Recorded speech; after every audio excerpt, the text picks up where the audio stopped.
Member for St. Michael West. Thank you very much, Mr. Deputy Speaker. For most of the day, we have been treated to a discourse which has been exhaustive, lengthy, and not unnecessarily so, and also, I think, very much beneficially so.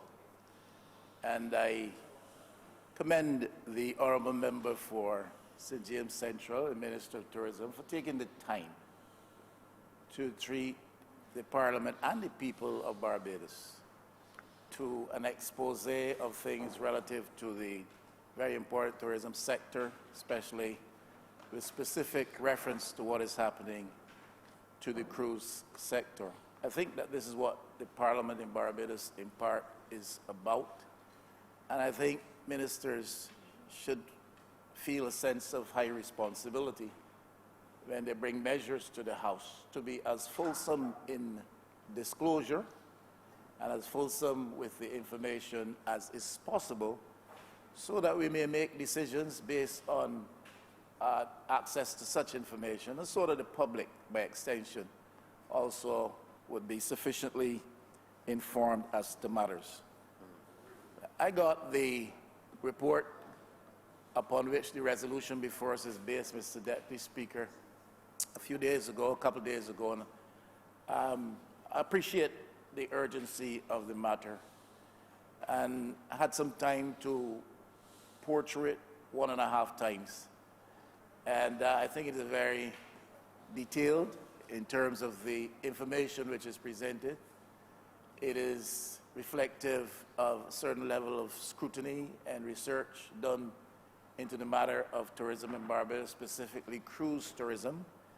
And it clearly, to a large extent, identifies many of the problems attaching to that particular aspect of the tourism-related industry in Barbados.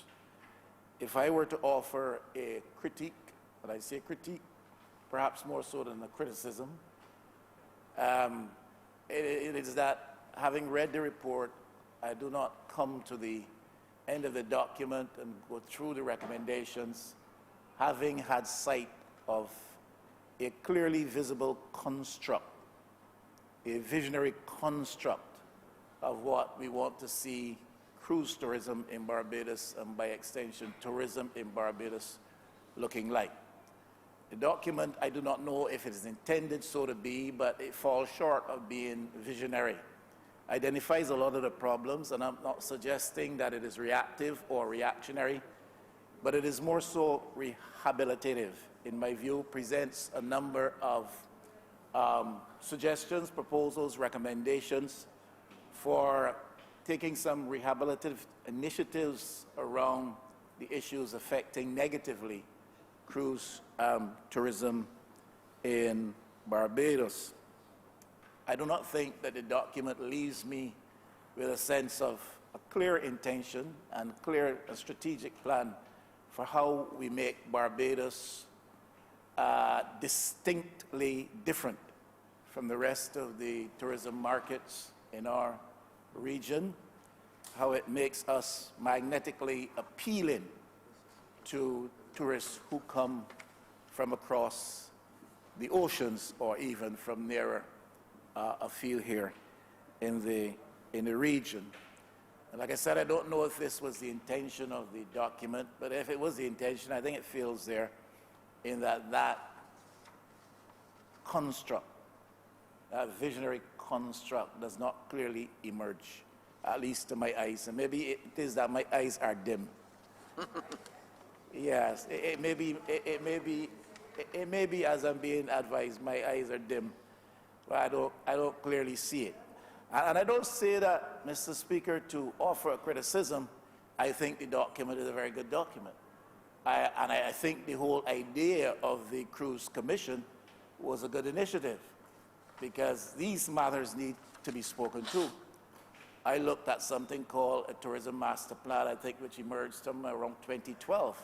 And some of this stuff is also mentioned there.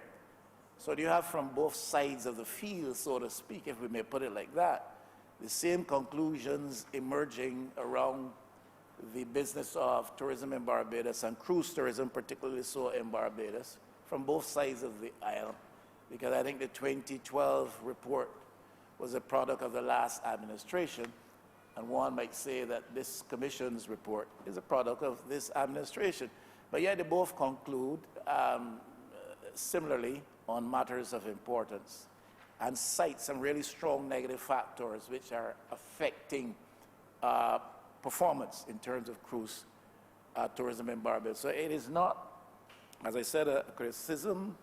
It is an observation that perhaps we need to see and hear more in terms of that which is substantially and substantively more so visionary and which presents a very strong and positive impulse for the creation of something new. The title of the report, I think, is A New Dawn. A New Dawn. Well, I don't see that that new dawn has been made to emerge in the document. That is essentially what I'm saying. I think in Barbados, we need, if we're serious, we need to attempt very strongly and positively and urgently to create a whole new culture around the business of tourism, and cruise tourism being perhaps even now in these days a more significant component of that broader thing we call the tourism sector, tourism industry. Now, if we are going to create that culture, Mr. Deputy Speaker, I need to know that what we are doing strongly works towards the creation of an awareness among our school population at both the primary and the secondary level. I need to know that strong efforts, initiatives are being made to create an awareness of the importance and of the value of tourism to the island, its present and its future, to its development across generations. And I believe that that needs to start at the primary and secondary level of our academic institutions in Barbados to have that awareness created. I believe there needs to be a stronger impulse existing at the community and village level in Barbados around this matter of tourism. I have long said, I've said it here more than once, that I believe one of the most fraudulent slogans that you would ever come across, that I have ever come across, is that one which says, tourism is our business, let's play our part. Who exactly are we encouraging to play their part? And who exactly, whose business is it? From the lips of the minister today, the Honourable Minister, has fallen the truth to which I subscribe, that there's a lot of consolidation, imbalance, and lopsidedness in what goes on around the important business of tourism. Yeah, so it's our business, let's play our part. So how am I to be involved? And if I'm to be involved, how do I benefit when the benefits can be so consigned and allocated and derived by a privileged few? So I'm saying at the community and village level, that impulse needs to be there. Those who travel will know very well that you observe this in other places. I have gone places where clearly the whole country is involved in this business. From the least to the greatest finds a part in the business. And these are places, some a bit nearer afield, some very far afield in strange and distant lands. But the people are wrapped up in the business of tourism. They know it is their livelihood. They know that their very lives depend upon it. And that culture exists very strongly at the community level. And the dynamics that reflect this are very obvious and evident. We need to have that kind of impetus created, that kind of impulse and instinct created at the village and community level in Barbados. The minister alluded to this, and again, I agree. There needs to be a greater sense of ownership by smaller players in the sector. I mean, if you're talking about creating a construct which is new, represents a new dawn, which is visionary, which we believe will carry us forward for the next several years, we need to have the smaller players who are invested in this. We need to have those smaller players who are invested in this, who have a vested interest in this. We need to have them develop a strong sense of some measure of ownership stake in the business of tourism. We've long passed the stage where tourism belongs to those of a certain hue. We've long passed the stage where tourism must be concentrated in the hands of certain elements, however they have come by that privilege. So we need to have that sense of ownership, of an ownership stake in this business created at the level of the small players. If we are talking about creating a culture, bringing into being a new dawn, calling into being a new construct which is visionary and transformative insofar as this island is concerned. We need to have financial institutions strongly possessed of a sense of obligation to facilitate capital access to some of those players who now are denied that access. Governments can only do so much if it's in terms of concessions and duty-free access and all of that. But those who own and who sit behind the desk of capital, those who sit in the chairs around which the monies are counted or accounted for, these people must be made to understand if tourism is to go where we want it to go, and that construct which we yearn to see is to come into a reality, they have an obligation to help to facilitate financing of smaller players who don't now have the capital so that they may get about the business of playing their part. After all, Mr. Deputy Speaker, it comes back to them. It comes back to them. We know, you know, Mr. Deputy Speaker, because you've been around a long time.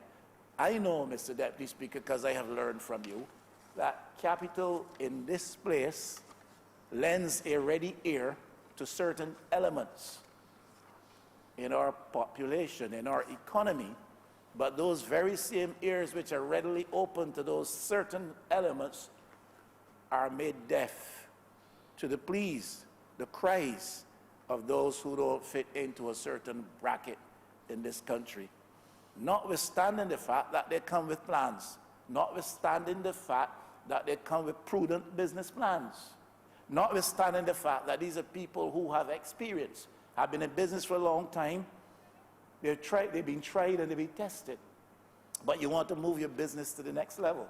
You want to expand, but you don't belong to a certain category, and therefore those ears which are readily open to others are closed to you.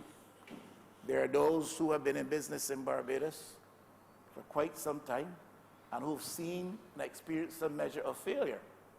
And often that is the lament we hear from them, that they've sat before bankers in this country, before financial institutions in this country, and could not be heard or properly heard, and the hands of the financial institutions were withheld from them, and they were proven shortened to their cause. And so they did not get access to that capital.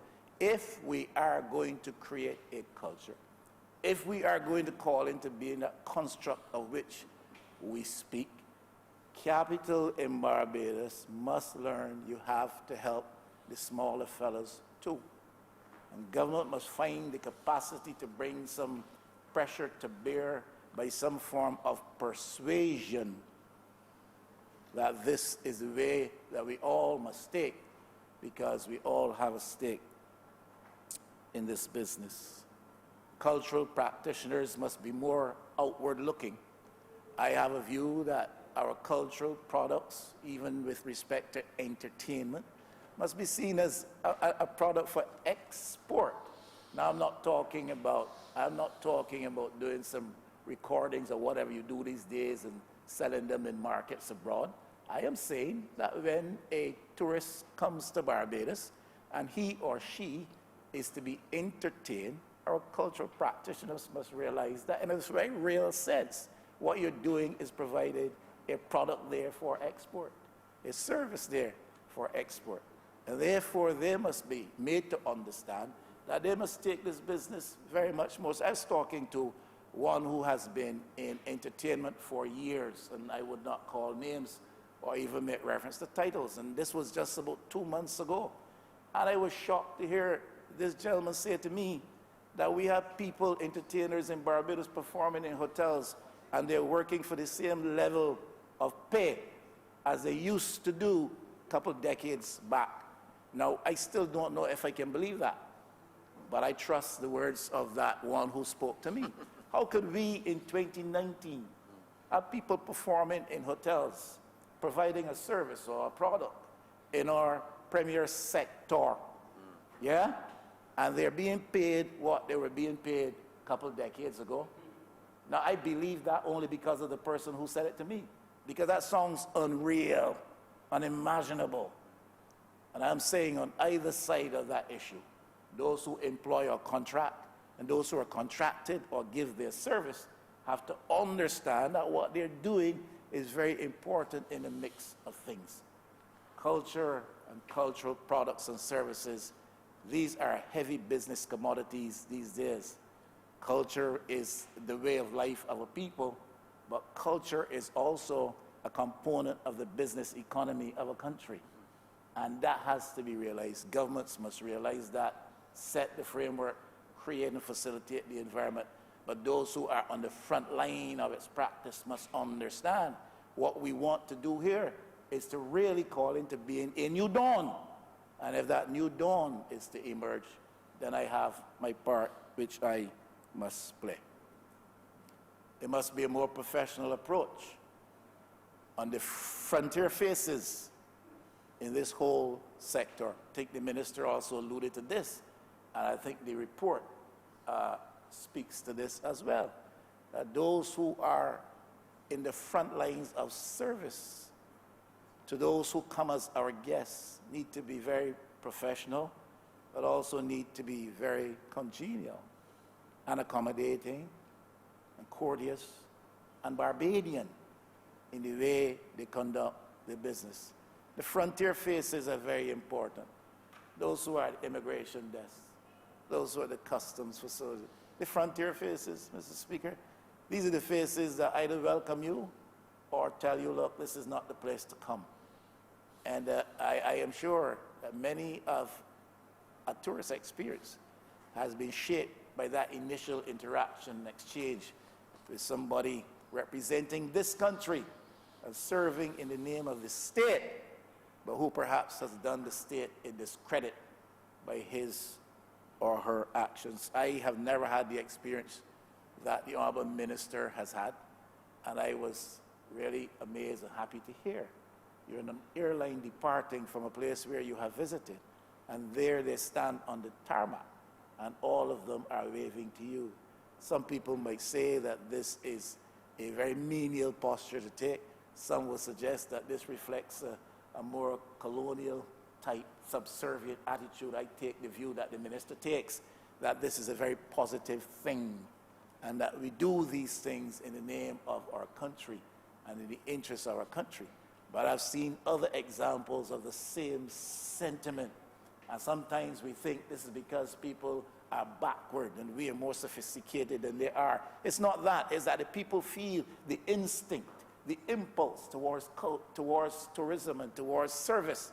And it's a part of the culture. Because it's a part of the culture, it's a spontaneous expression of what they genuinely feel towards a person who has chosen to visit their shores. And I've seen examples of that, Mr. Deputy Speaker, in places I have been myself. And our hoteliers, I heard the Honourable Member for St. James South, and she spoke about identifying those products that would appeal to the taste of both locals and tourists, and that is good. But in the mix there's a player that has to be convinced that he or she has a role in making sure that that which is produced and grown in Barbados or manufactured in Barbados appears on the plates or in the face or in the hands of those who can. And I thought hoteliers, Mr. Deputy Speaker, they benefit a lot from the tourism sector platform which we have established in this country. And they have to play their part. It's not only about how much profit I can make here at my establishment. It is about how, through my service, yes, I can profit, but I can also serve to the benefit of this country and our farmers, those who are involved in agriculture, those who are involved in other forms of endeavor like manufacturing, those who do and ply their trade on the beaches of Barbados. They should not be seen as threats or enemies of the sector. They are players in the sector. And I'm talking, Mr. Speaker, about transforming a culture. And I think we would be less than honest if we were not to admit that a lot needs to be done to transform the culture in Barbados that operates around the business. So we want to be distinctly different, and we want to be magnetically appealing. And to do that, I believe we have to create a new construct, and indeed, that new dawn must emerge, and urgently soon. Now, I have a question, and it has to do with the level of advertising that is done with reference to the Barbados tourism product. I see elsewhere other players in the region. I see Jamaica advertising a lot. St. Lucia even advertises. Bahamas advertises a lot. Bermuda. But I've seldom seen a Barbadian ad on television in places where I have gone. And I wonder what is the level, the volume, the quantum of advertising that is done, and where it is done, and what is the aim, and if the advertising which we do is in consonance with our aims and objectives. And really, it's just a question that I'm putting there, and what are we really advertising as our differentiators? What are we saying about Barbados these days? And that's a very pertinent question based on the submissions in this report. What are we saying about Barbados that is of positive advertising benefit based on the things that are written in this report? Now, Mr. Deputy Speaker, I have said in this House and elsewhere, I believe that Barbados continues to pursue an outdated model of tourism sector development. I think I've heard enough said by the Honourable Minister today to suggest to me that if he has not come fully to that point of view, he's thinking along similar lines and in similar vein. That the model of tourism sector development that we are pursuing is outdated. If you perhaps simply look at the crux of the issue that we're talking about in here today, we're talking about cruise tourism. And it's being clearly acknowledged that cruise tourism has outpaced what you got land-based traditional forms of tourism. Yet the model that we pursue is still principally founded on a view that we must give ourselves to the business with even greater robustness than we have in the past, to the business of hotel construction. So we are planning now to construct a number of hotels in that south to west corridor, 12, I think we said. Now, I've asked this question as well. Have we done a study as to what the demand is in Barbados now and going forward over the next 10 to 20 years for hotel rooms in Barbados? Are we filling the rooms which we now have? Is the profile or the trend in tourism suggestive more so of the fact that we need to construct more hotels, or do we need to go more to the business of developing tourist attractions on the ground? Now, any model for us that is principally based on hotel construction, in my view, is an outdated model. Not saying that we don't need a couple more hotels. I'm simply saying we need to study this thing carefully, see what the trends are, and if we do need more hotels, do we need them on the coastal side of Barbados, the western and southern coastal areas of Barbados? Do we need more inland? And there are lots of issues around that which I will not take the time to go at today. But that's a model which is based on hotel construction. It's a model also based on airlift subsidy. Now, I heard the Honourable Minister say to us today that the arrangement with Lufthansa has nothing to do with airlift subsidy. I was happy to hear that, because I know in recent past we have been trying to attract airlift here, and in trying to so do, we have been subsidizing these airlines to bring people here and paying compensation for empty seats up to a certain amount. And that's the model that we have been pursuing. The model that we have been pursuing is based heavily on investment concessions, again, around physical plant, hotels. We have a problem now with Sandals in St. James, problem around concessions. Former administration apparently agreed to some stuff which this administration finds hard to follow through on, if I understand the issue correctly. If I don't, please somebody enlighten me.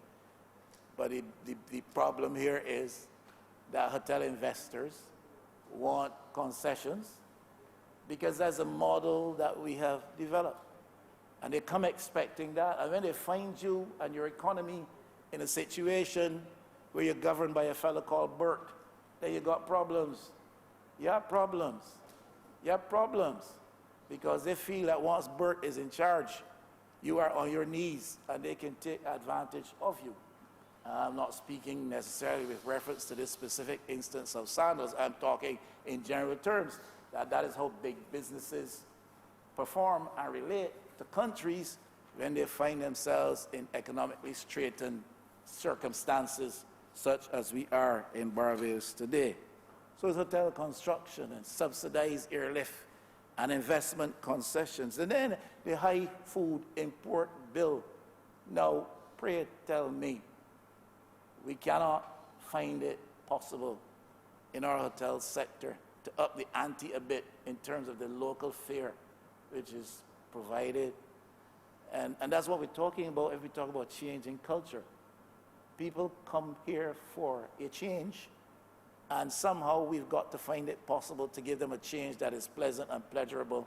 And Barbados has lots to offer that is pleasant and pleasurable for tourist consumption. And this high food import bill, which is a part of our problem, can also impart the address by a substitution of fare, F-A-R-E, on the tables of the tourists when they reside temporarily so in our hotel institutions. But as is part of the model high import bill, big hotels, many concessions, subsidized airlift, marketing support for the sector. And Mr. Deputy Speaker, this one peeves me. Low-level job opportunities for locals. And I do not know, I have to admit, the extent to which this is now the case. But I remember when I had something to do with immigration, that there would be many applications for positions to be filled in the hotel sector by non-nationals, because there are some aspects of tourism sector development which seem to suggest that the locals are only good for low-level paying jobs. Thankfully, we've had one or two who now sit in this chamber who operate at the highest level, but these brilliant young guys are the exception and not the norm. But as the Honourable Minister said in his lead presentation, we have to find that we provide the fuel for the cause of service that gets up at 4 o'clock in the morning to be at the hotel at 6 o'clock to make sure that breakfast is served and served on time. So it's the low-level job opportunities for the locals, while expatriates, to too large an extent, fill the positions at the higher level. If that situation still obtains, and if to the extent that it did, and if that situation is made to persist, we are denying the value of the enormous investment that we make in education as a country, because we educate our people and then subjugate them to the pleasures of people from abroad so that business investors can make money on their backs. And I think that if we are to call into being a new culture, that has to change. And then, of course, the model also entails the receipt of low levels of foreign exchange generated. Much of it stays out of the island, doesn't even come here. Some of what comes here goes back out of the island. And the country benefits, to some extent, from the crumbs that fall from the table.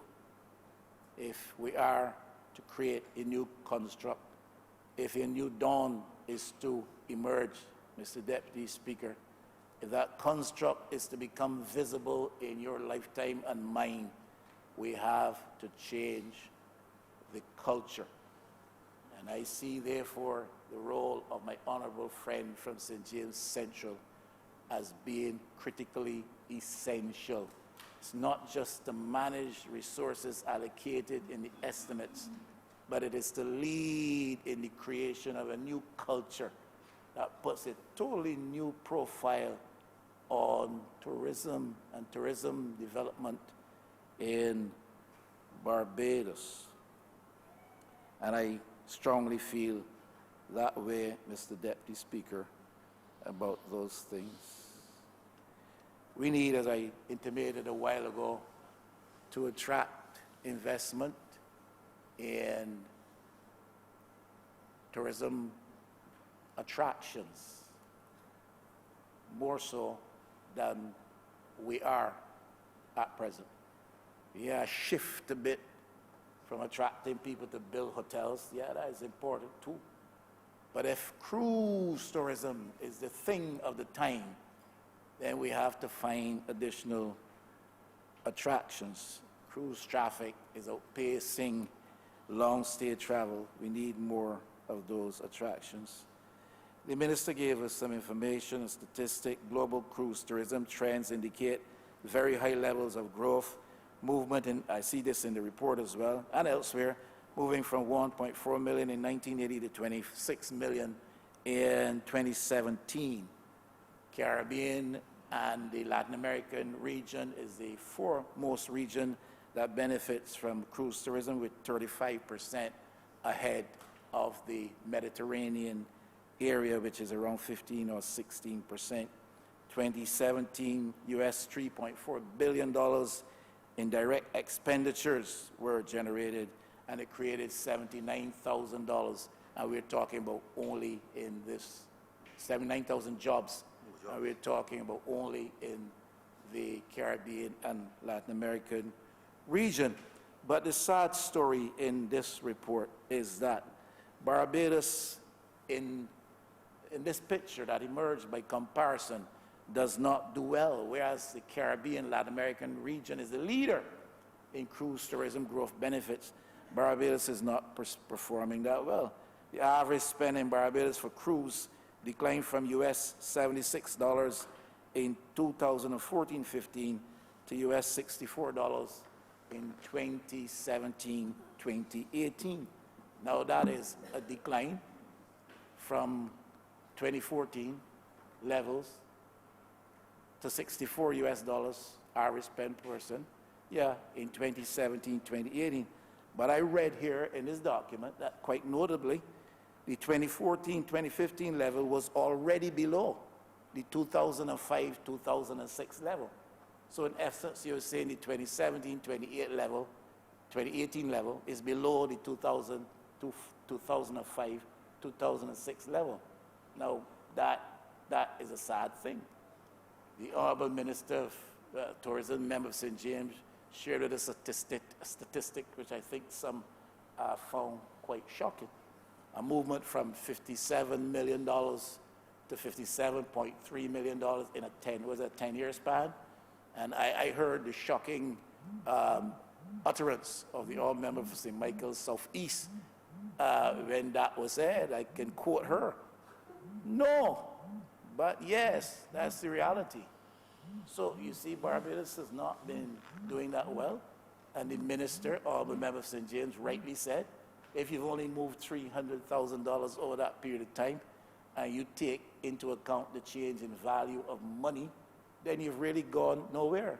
What he didn't say is that over that course of period in time, you also would have expended much more to generate that level of revenue. So even worse. So what we're looking at is a movement in reverse for Barbados when it comes to cruise tourism, while the region and the world is going upward and forward and onward, Barbados has been in reverse. Not here to blame anybody for that. That's not my role. My role is to say, if we are in reverse, we gotta pause and change gear, wheel and come again, create a new culture, cause a new dawn to emerge in reality so that we can make something out of this, because the world is getting by. This report suggests that our competitiveness and performance levels are declining in relation to the rest of the region. Barbados was ranked 21 out of 36 for shopping. Now look, Barbados was ranked 21 out of 36 as a place to shop by those who were surveyed. 29 out of 36 for the shore welcome which visitors receive. 26 out of 36 for overall satisfaction and prices. Some of this information the Honourable Member for St. James shared with us earlier, 35, 36. Very low level placings compared to the rest of the region. Mr. Deputy Speaker, you've traveled the region. You know what exists out there. You've traveled this region, Mr. Speaker, the narrow region and the wider region. You've been all around the place. I hear.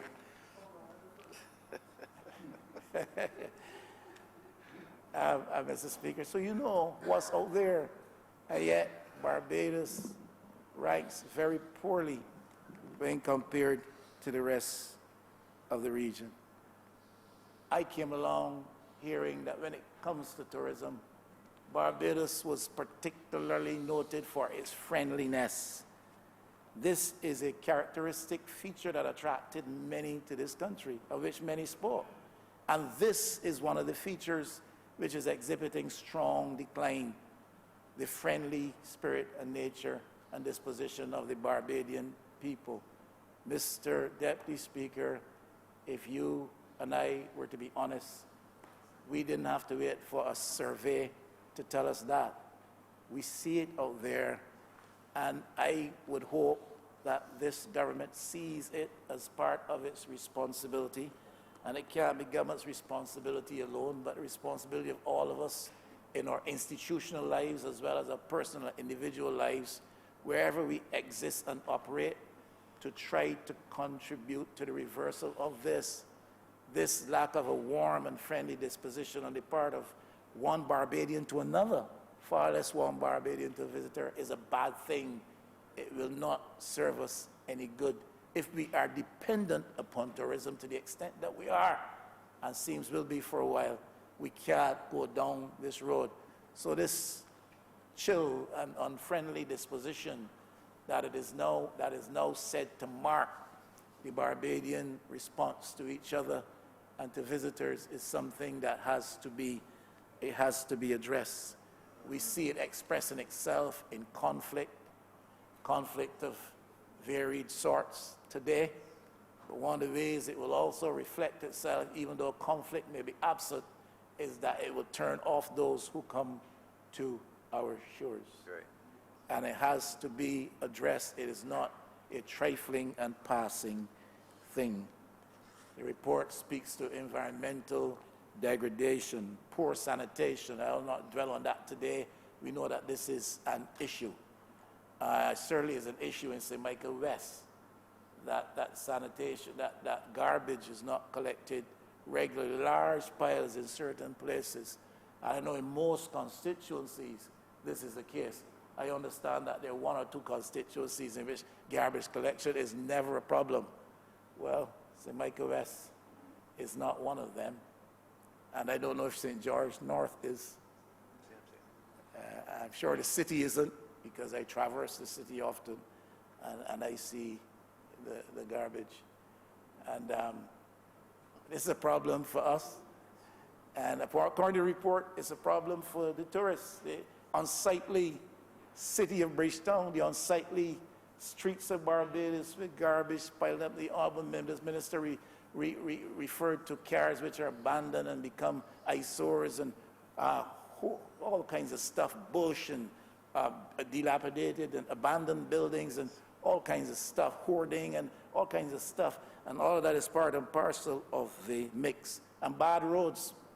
My goodness, Mr. Deputy Speaker, there are some roads in Barbados you cannot any longer call them roads.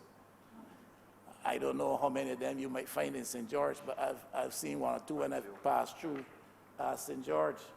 And I have to say this, and I know I will attract the ire of one or two people, but I see some roads being fixed and I wonder why. I see some roads being fixed and I wonder why. I see some others not being fixed and I wonder why. Now that road opposite the University of the West Indies, I do not know what was wrong with that, Mr. Deputy Speaker. In the context of road conditions in Barbados today, will somebody tell me what was wrong with the road that takes you past the university and into Hines Hill? Yet it has been paved. And Mr. Minister of Public Works, Honourable Member Christchurch West, I will tell you what people are saying out there.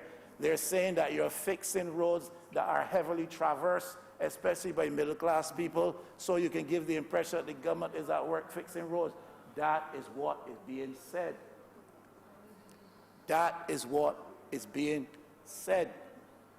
I will not say that, but that is what is being said. But I can't for the life of me understand why that road that takes you up University Drive has been fixed when they've got some other roads where, Mr. Speaker, you are in peril to try to pass with your vehicle. You can't fix roads which are in satisfactory condition when there are others which can hardly be any longer identified as roads. If you're going to do that, tell us why you are doing that. If you don't tell us why, you leave us to speculate as to whose road that is and why you fixed it. And that is an issue. Poor site facilities and amenities, I will not go into detail. The Minister himself talked about these things. All in the country, we take tourists to various sites and venues, and no toilet facilities, none. And those which exist in certain places are in a state of disrepair.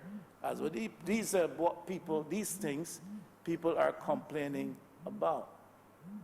And I suppose that the government, through the minister, is expressing the view that it understands and that urgently attention will be brought to these matters.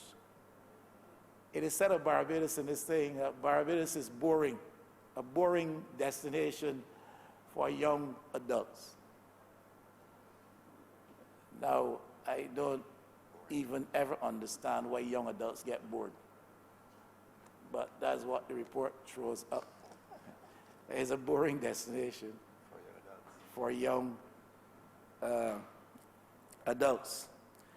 The important thing here is that this is the largest demographic among cruise passengers. So if the largest group, the largest demographic among cruise passengers feel that Barbados is a boring destination, Mr. Deputy Speaker, we stand in peril of serious loss of potential revenue and foreign exchange. Well, we are a boring destination. We are a boring destination. There's nothing to excite the interest. There's nothing to excite the passions. And there's nothing to stimulate the pleasures for that population in Barbados. I join with the minister with his views with respect to Bridgetown's designation as a UNESCO heritage site. I long came to the conclusion that the attainment of the designation was a goal in itself. Somebody wanted to be in a position to say that under my watch, Barbados became a designated UNESCO site. That was the goal. That is it. End of story. So you get the attainment, you could boast.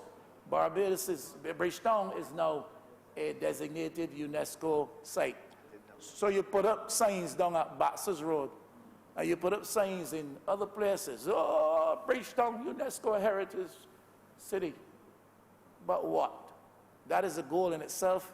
You wasted our time, and you wasted our signage. And I agree with the minister that we need to move with urgency and with a degree of robustness to bring some life and some activity. I don't agree with housing people in what is now the Treasury building. I don't agree with that. Find some other place in the city to house them. And that's another discussion for another day, because I think that's a bad place to put people. That's just my, and while I'm on that, may I perhaps, with your leave, Mr. Deputy Speaker, tell the Honourable Minister of Home Affairs that I think the Welch's post office needs to be relocated, but in a bad place too. That post office constitutes an island with roads all around it, and old people, you're moving it. Well, he's a wise young man, and it has to be moved before one of these old people, because this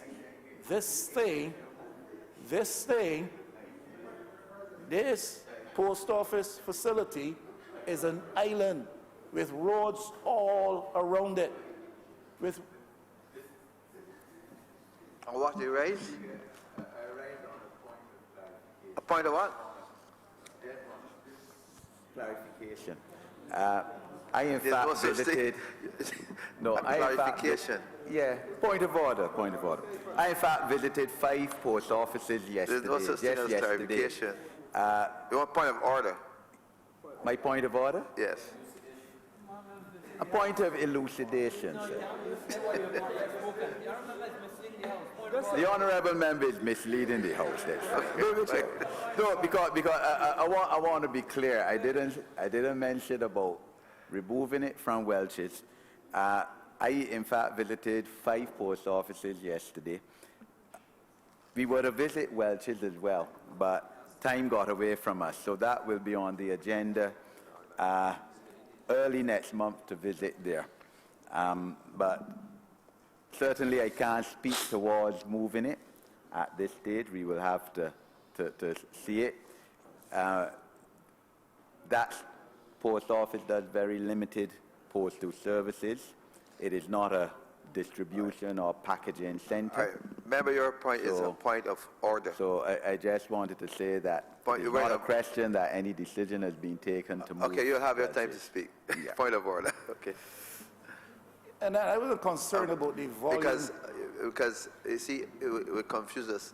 You haven't spoken in the debate yet. So the point on order. Okay. All right. Member, continue. I wasn't expressing concern with the volume of services offered there. It is just the location of the post office. And a lot of people go there, older people, Mr. Speaker. You pass that way for their pensions. It's a very small building. There's no shelter. People have to queue up in the sun, and if it rains, you have to queue up in the rain. But even that is not my primary concern. My primary concern is that it is an island. There are roads all around there. There are bends. And these old people have to cross one of these roads to access this postal service there to get a pension. It's a bad situation. I also would concede I had some responsibility for postal services for a while.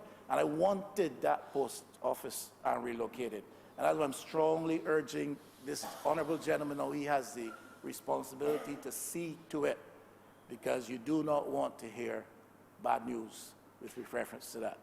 Now, the Treasury building in town is a similar situation. I don't know who you have intended as the potential occupants of it, but I think it's a bad place to put people to live.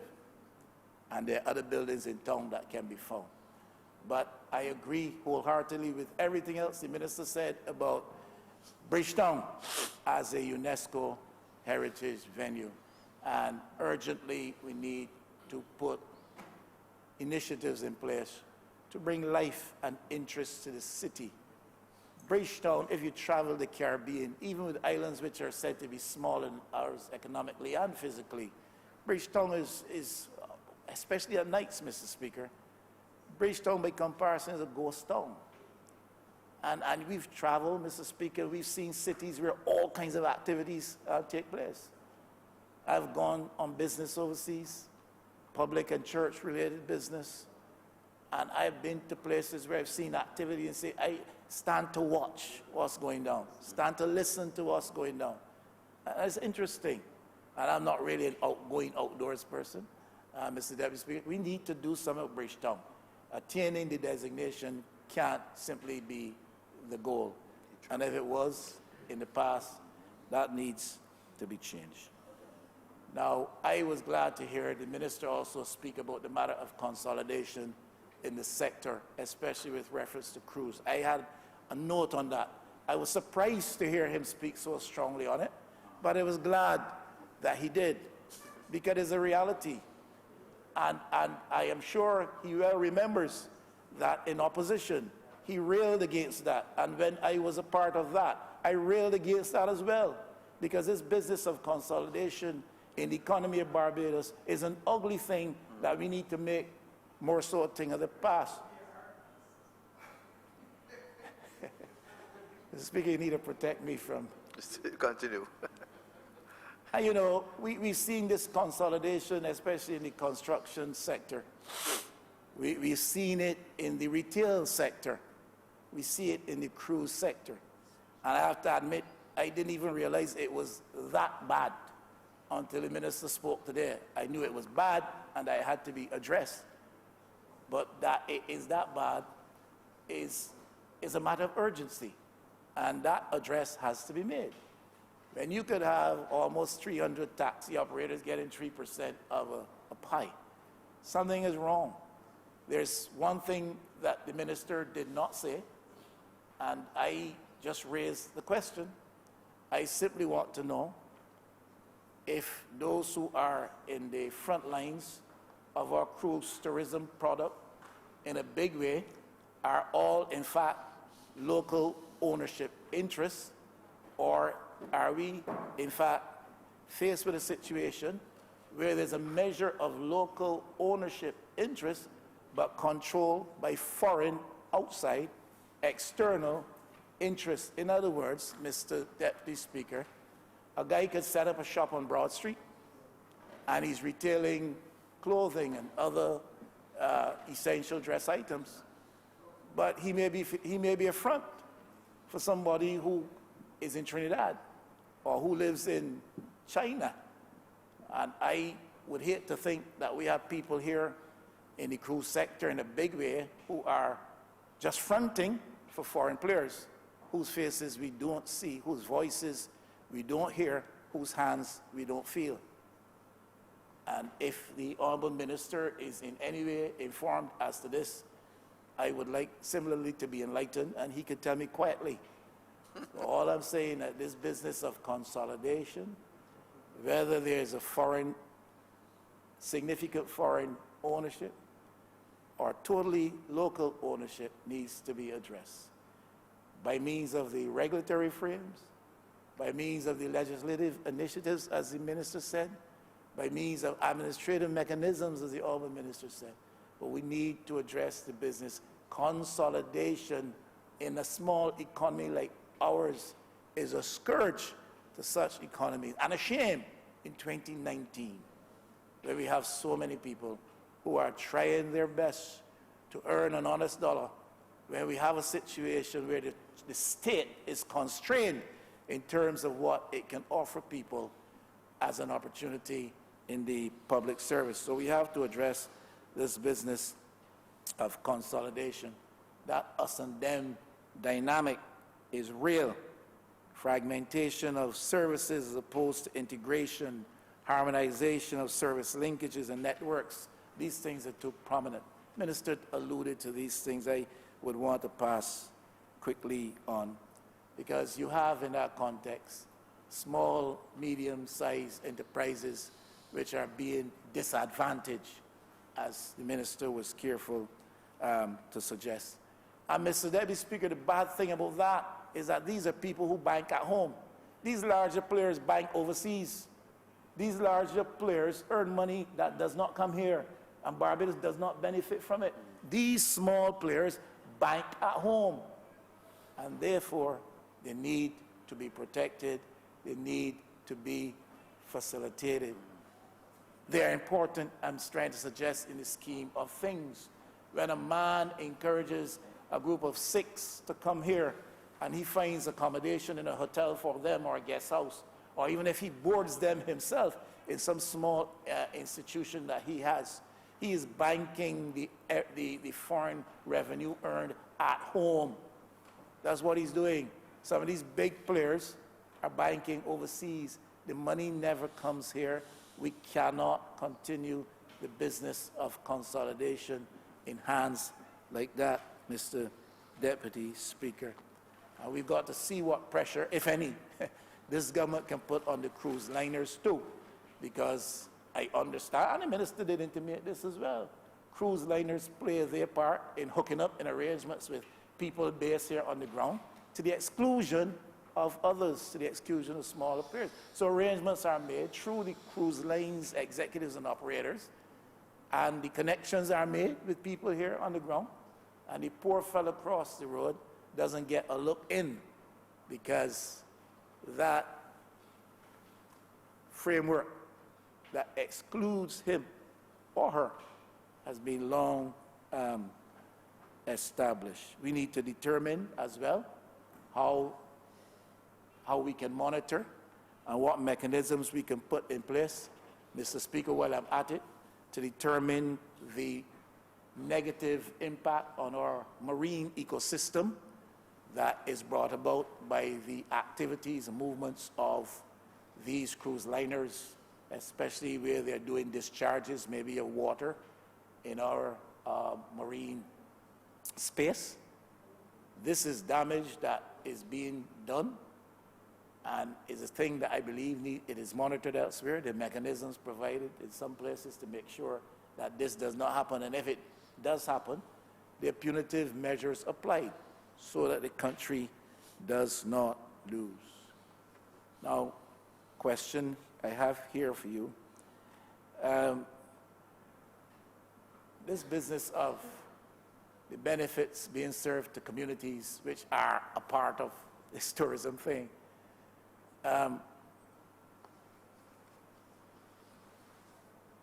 Where at the local and the community level is this increased wealth that comes from tourism being realized? I applaud the efforts for the, Friday Night Festival? Festive Friday nights. I applaud that. It's good initiatives. We need more of that. We need activities that go across Barbados that bring the locals into interface with the tourists for business purposes, and that leave benefits at the hands of the community residents. So we can talk about increased spend, or if you prefer the old model, talk about increased arrivals. But at the end of the day, that increased spend must benefit the people in the Pines somehow, and must benefit the people in Richmond somehow. Because if it is not, then it is not reaching where it ought to reach.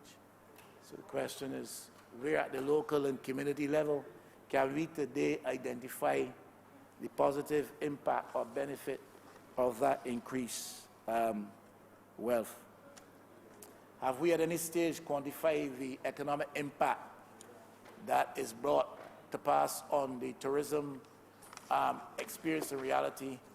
Have we quantified the economic impact that is produced by domestic supply of products and services? It is all right to look at the tourism sector, even if we just look at cruise in a holistic way and talk about the numbers, the revenue generated, the spend. But have we quantified what of that is coming from the bosom of domestic production? What is coming from the bosom of domestic supply?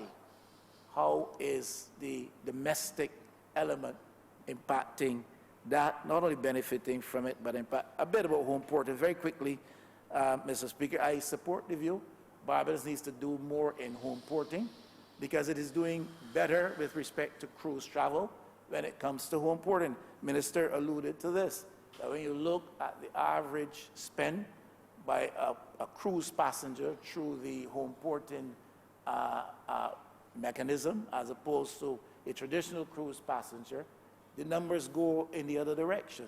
They're very positive. So Barbados needs to do more. What it is apparently doing fairly well in terms of home porting. To see even further benefits being realized from that, I won't take time to go into the numbers I have here as to the comparative spend between a cruise vessel of about 4,000 persons that is engaged in the home porting thing, as opposed to one which is traditional cruise tours. But the numbers suggest that we can make more if we can do more in relation to home porting. Now, I have to, and I'll close with this, Mr. Speaker. I was twice as long as I intended to be.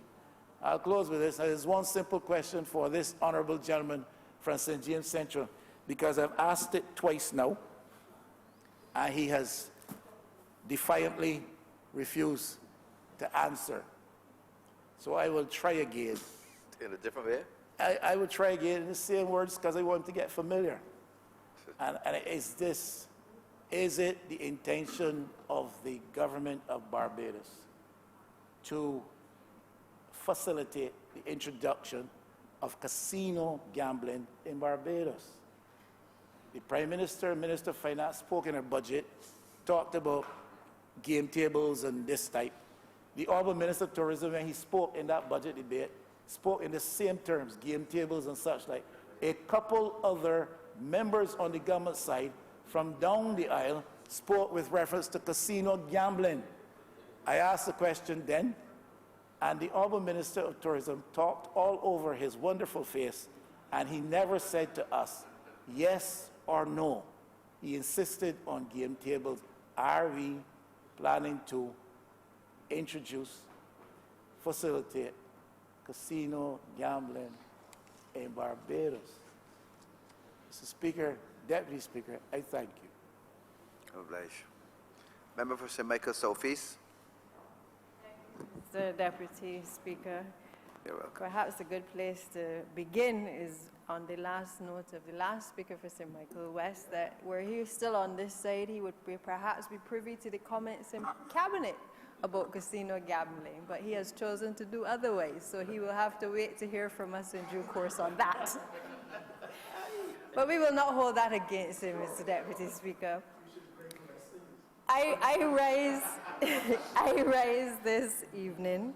I'm mindful of the late hour, but I feel I need to lend my voice to this resolution. I must start at the outset by commending the Honourable Member for St.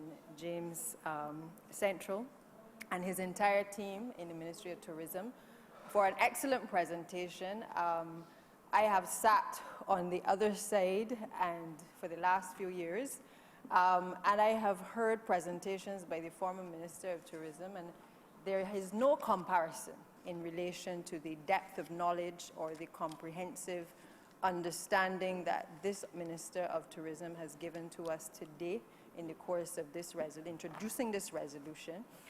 It took us on a journey, not just in capturing all of the recommendations that had been made in previous documents.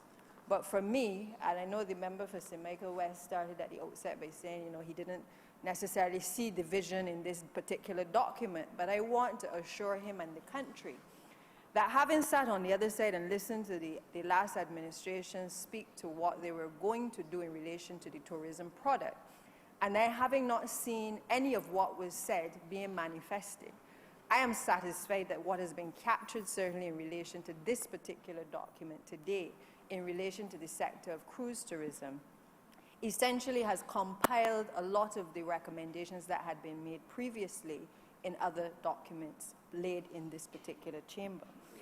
And I understand that there are some who will be critical because that is par for the course. But I cast my mind back to what I listened to and what I didn't see manifest itself. And I'm well aware that I spent several years in the Senate with the Honourable member for St. James Central and heard promise after promise regarding the white paper on tourism being laid. I heard comments in relation to the master plan on tourism. I then came to this chamber and I heard similar rhetoric being spoken about intentions to bring these papers and to dust them off of the shelves in the office of the Ministry of Tourism. And it took several years before an administration was able to bring to this House any documentation that was able to articulate the way forward in relation to what is considered to be the most important economic driver for this country. That in itself, Mr. Deputy Speaker, speaks to the fact that there was no clear vision being articulated by the last administration in relation to whether it was cruise tourism or whether it was in relation to the tourism industry generally.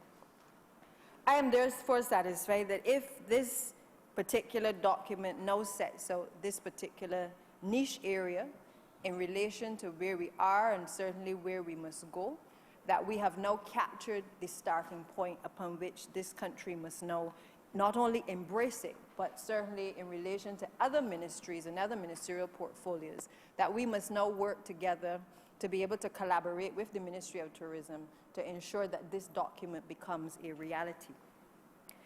I found it interesting that close to the end of the document, the summary, it spoke to that this document is a wake-up call, that is no longer enough for a wake-up call. It is time for action. And I must tell you that even as the Minister of Education, I have read several documents since the Minister of Education was the Prime Minister of Barbados several decades ago, speaking to the problems in the country and the things that needed to be done in terms of reform. And I've certainly had the opportunity to see it in relation to whether it's health or the other ministries, where we have all of these extensive reports done. But the biggest problem that we have had is being able now to take the action that is necessary to be able to bring these types of ideas and these visions to fruition. And so I would hope that this document does not become a document, and I know it is not going to become a document that sits on the shelf in the office of the minister, the present minister, because I know he too, like me, was very frustrated to hear all of these grand plans in terms of the tourism industry, but then to realize that absolutely nothing was happening to be able to drive this particular sector.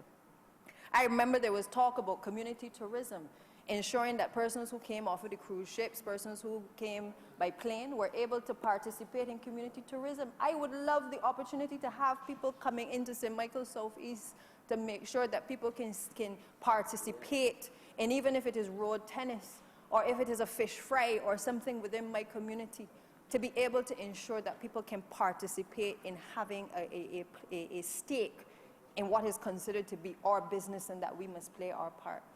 I remember a couple years ago, we were invited as a Barbados Labour Party delegation to Cuba, the People's Republic of Cuba. And what was interesting was that they took us into a part of Cuba where they had developed in a very small village an opportunity for persons living in that community. It was just a simple stage, nothing with lighting or decking or anything. It was a daytime activity. And persons within the community would basically come onto a concrete slab area and perform for tourists as they were passing through the communities. They then took us into a lady's home, and she lived upstairs, but downstairs was actually an art gallery. And persons were able to traverse in and out of her home.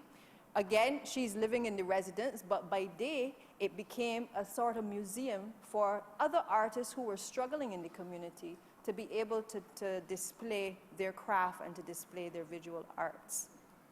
These are examples, Mr. Deputy Speaker, that I believe that the current minister and certainly his entire team need to take on board, because I think these are the things that when we travel, we see, but we have to find ways not to copycat, but we have to find ways now how to take things that are interesting about our product offering in Barbados and things that we do in our daily life and make them things that people want to experience as well, that are uniquely Barbadian.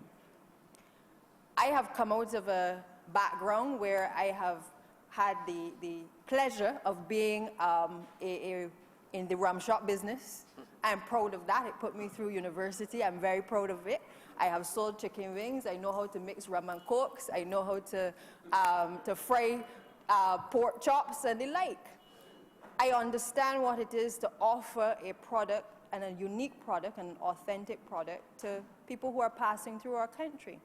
I also understand the challenges mentioned in this document in relation to the interaction of our people in terms of creating that friendly atmosphere, the training that is necessary to ensure that people recognize that not only must they be polite and courteous to fellow Barbadians, but they also have a responsibility to be polite and courteous also to persons who are visiting the island. It is therefore important that we ingrain a culture within our people that isn't just about the people who are coming to our shores, but it is one where we have respect for all Barbadians. And in turn, once you respect yourself and your country and your fellow Barbadians, in turn, it makes it easier for us to be able to say to Barbadians that they must in turn be courteous to persons traversing our shores. Having had the experience, Mr. Deputy Speaker, in that particular environment, running a rum shop, I must tell you that the authentic experience and the interaction with Barbadians is what people are looking for. I recall about 2 years ago having the opportunity to dine at and I call it dining because as far as I'm concerned, Brady's Bar was a glorified and still is a glorified rum shop. It is one that many visitors across the world enjoyed. People of all walks of life were able to come and enjoy a meal and were treated like family. That is what made it a unique experience. It wasn't the fact that it was just a rum shop in anywhere, you could find a rum shop anywhere in the world. But that, it was the offering and the love and the creating a space in which people could enjoy. That was the experience that was created for the traveler. And I recall dining with, and many of you have come through the bar and you've experienced that as well. It was a family business. Now, what is interesting, Mr. Deputy Speaker, is that I recall dining with a lady who was a travel writer from Toronto. And while we were dining, we were talking about the experience of, the rum shop and giving some history. And she asked me, we had a plate of fish cakes as the intro to the rest of the meal. And she asked me the question, how are these fish cakes made? So I started to tell her how the fish cakes were made. I spoke about the texture of the batter. I spoke about the saltfish and how we prepare the saltfish and the seasonings that are put into it. And yes, I can cook as well, so I was able to give it firsthand to her. But what was interesting was when I said to her, let me stop at this point and take you into the kitchen. And when I took her into the kitchen, because she was very surprised, she then realized how the batter looked. She got to actually stir a little bit of the batter. And for her, this was the experience being created that she would not ordinarily have if she had gone to any high-end restaurant anywhere else in the world. Again, we were creating an experience that was now memorable. Coming out of that, this lady won I believe it was the Epicurean Award from the Barbados Tourism Authority, and mentioned the experience that she had at Brady's Bar those 2 years previously.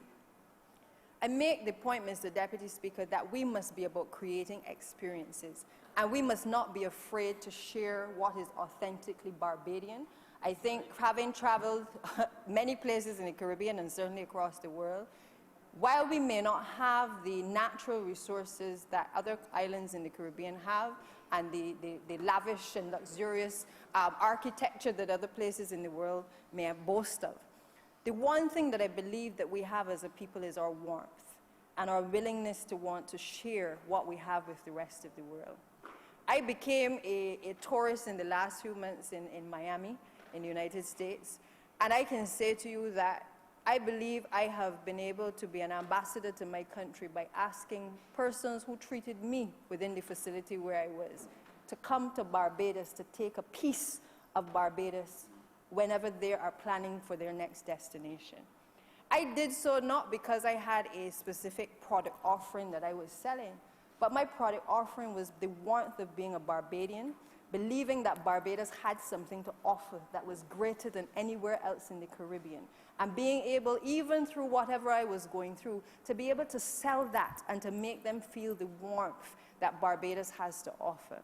I say to you, Mr. Deputy Speaker, that we have to ingrain in our people a sense of belief that what we have in this country is something to be proud of.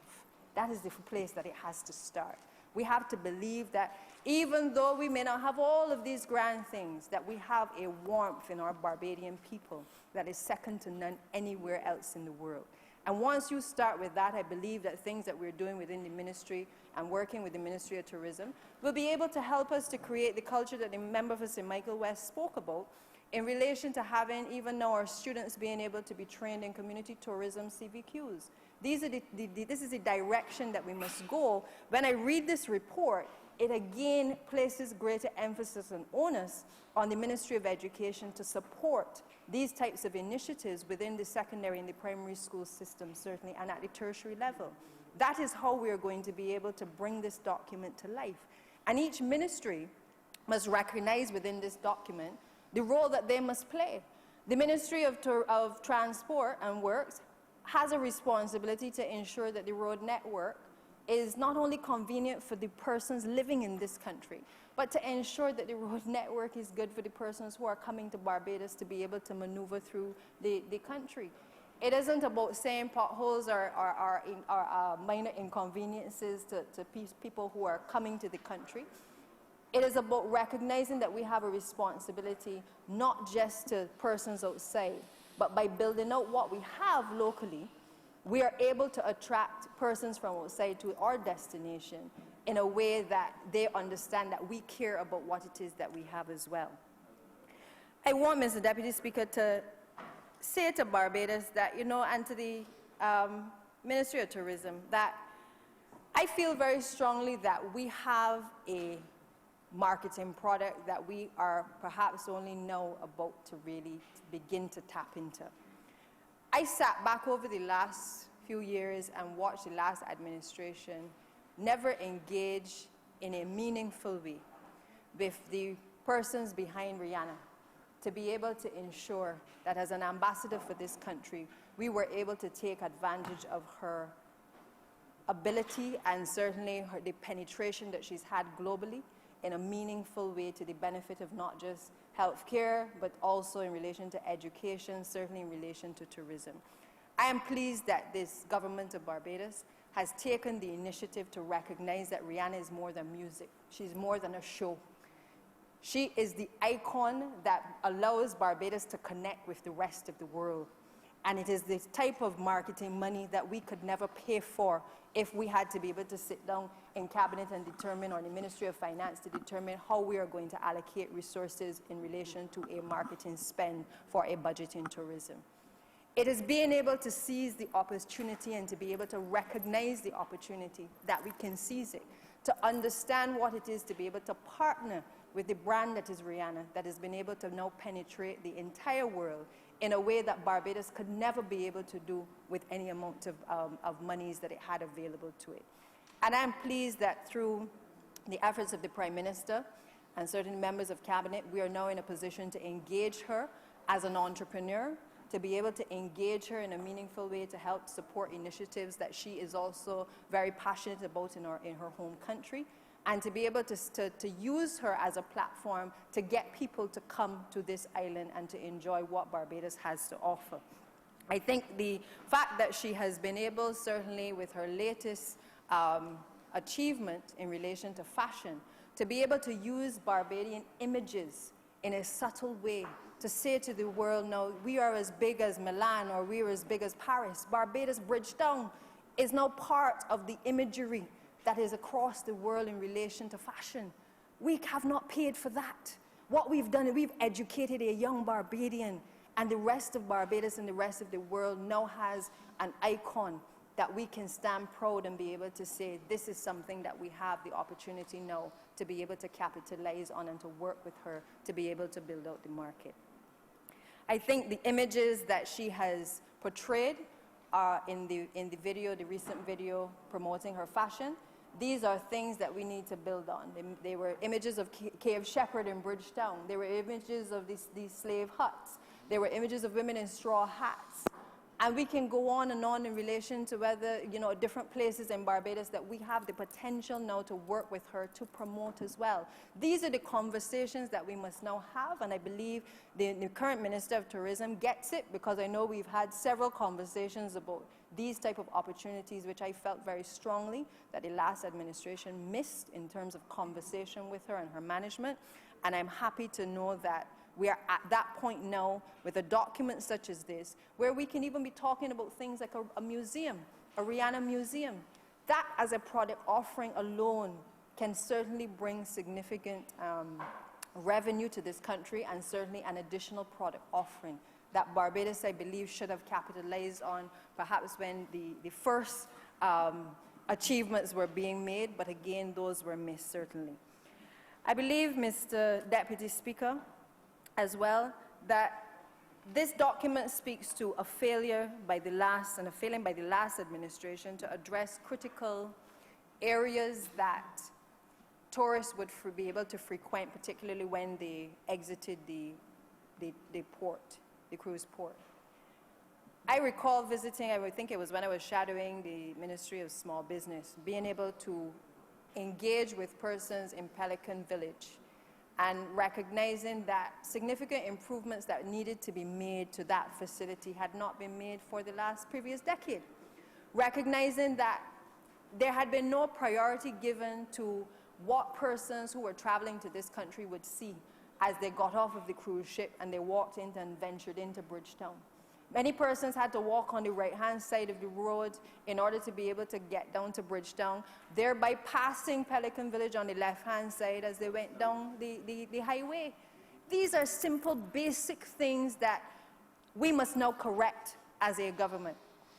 We must correct them because we were the ones who would have had the vision to be able to put these systems in place, to have these small chattel villages there in Pelican in the first place. And all it took was for an administration to come and to be able to build on what the Barbados Labour Party would have started in the first place. Unfortunately, too often we allow things to die because of which administration started them, Mr. Deputy Speaker. And I would hope that many of the things that have perhaps been left behind by this last administration that may have some merit, that those things are, by this administration, reviewed and perhaps improved with the vision and the foresight that I know that we have right now in relation to where we want to take certainly the country and certainly the economy. I believe, Mr. Deputy Speaker, that initiatives that I saw recently on a video post online, I think it was developed by the Ministry of Tourism in relation to the playing of the Merry Men tune, Beautiful Barbados, at the Grantley Adams International Airport. I commend that initiative. I believe, again, as the Minister would have spoken to, that there are things that we must now create that have lasting impressions for our tourists. And I believe that as he gave the experience of himself in Japan, I believe that perhaps that may have had some influence in what we want to create. Our experiences in other countries are going to help to shape what we do for Barbados. I am a firm believer that it is not about copycatting anything that happens outside, but I think that we are all, for the most part, Barbadians are very well educated. We are people that tend to know sometimes more about what is happening outside than what is happening within. And I think it is those types of things that can drive this process in relation to creating the types of product offerings that are necessary. On a visit a couple of years ago to St. Kitts, I was sharing with the Honourable Member for the city, you know, they have gone in the direction of using persons, for instance, on a tourist attraction, a monkey. A man has a monkey and a donkey. And a monkey and a donkey are the tourist attractions. Tourists stop in their buses, offload, and take photos with persons from within the community throughout the day, and they pay them a few US dollars, and this becomes the moment that they have captured in a community. Simple things that the Barbados government does not have to outlay in terms of expense, but so long as I suppose the animals are well cared for, that is the most important thing, and certainly in St. Kitts they seem to have been well cared for. But these are the simple things that we can do in order to excite the imagination as well of young people, to be able to get involved in creating types of entrepreneurial activities that do not require the great outlay of resources. And I think these are the types of opportunities that we have to now use through the benefit of the trust loans as well, to be able to get persons interested in that area, because you need different layers of investment in tourism. It cannot all be the same types of big business products and offerings, but you're going to have different layers in order to be able to get people excited about the product. I recall too a young lady who is a very famous blogger coming to Barbados and having never had the experience of going into communities like the Pinelands community. She'd never been into anywhere which had a housing area. All the time that she'd been invited to Barbados, it was only to the luxurious hotels on the south or the west coast. Having taken her there, she has developed a product through the volunteerism exercise where persons come to Barbados and engage in volunteerism, and she has actually engaged persons within the St. Michael Southeast community to participate in an hour-long exercise learning to play road tennis. These are things that sometimes we take for granted. We don't sometimes want to see show people the other side of Barbados. But you would be surprised the things that people are interested in and are excited by when they go and they're able to mingle with the average Barbadian and see the way of life of average Barbadians and how we live and how we survive. And I think it is very telling that these type of opportunities can be created. If we can get more persons from the cruise ships being able to take an hour out of their tour to be able to go to learn a game of tennis or you know, play some sport with our people in the country again, or go hiking. I mean, there are so many things and so many opportunities that exist right now to be able to allow us to be able to capitalize on not just the short-term stays, but also the long-term stays.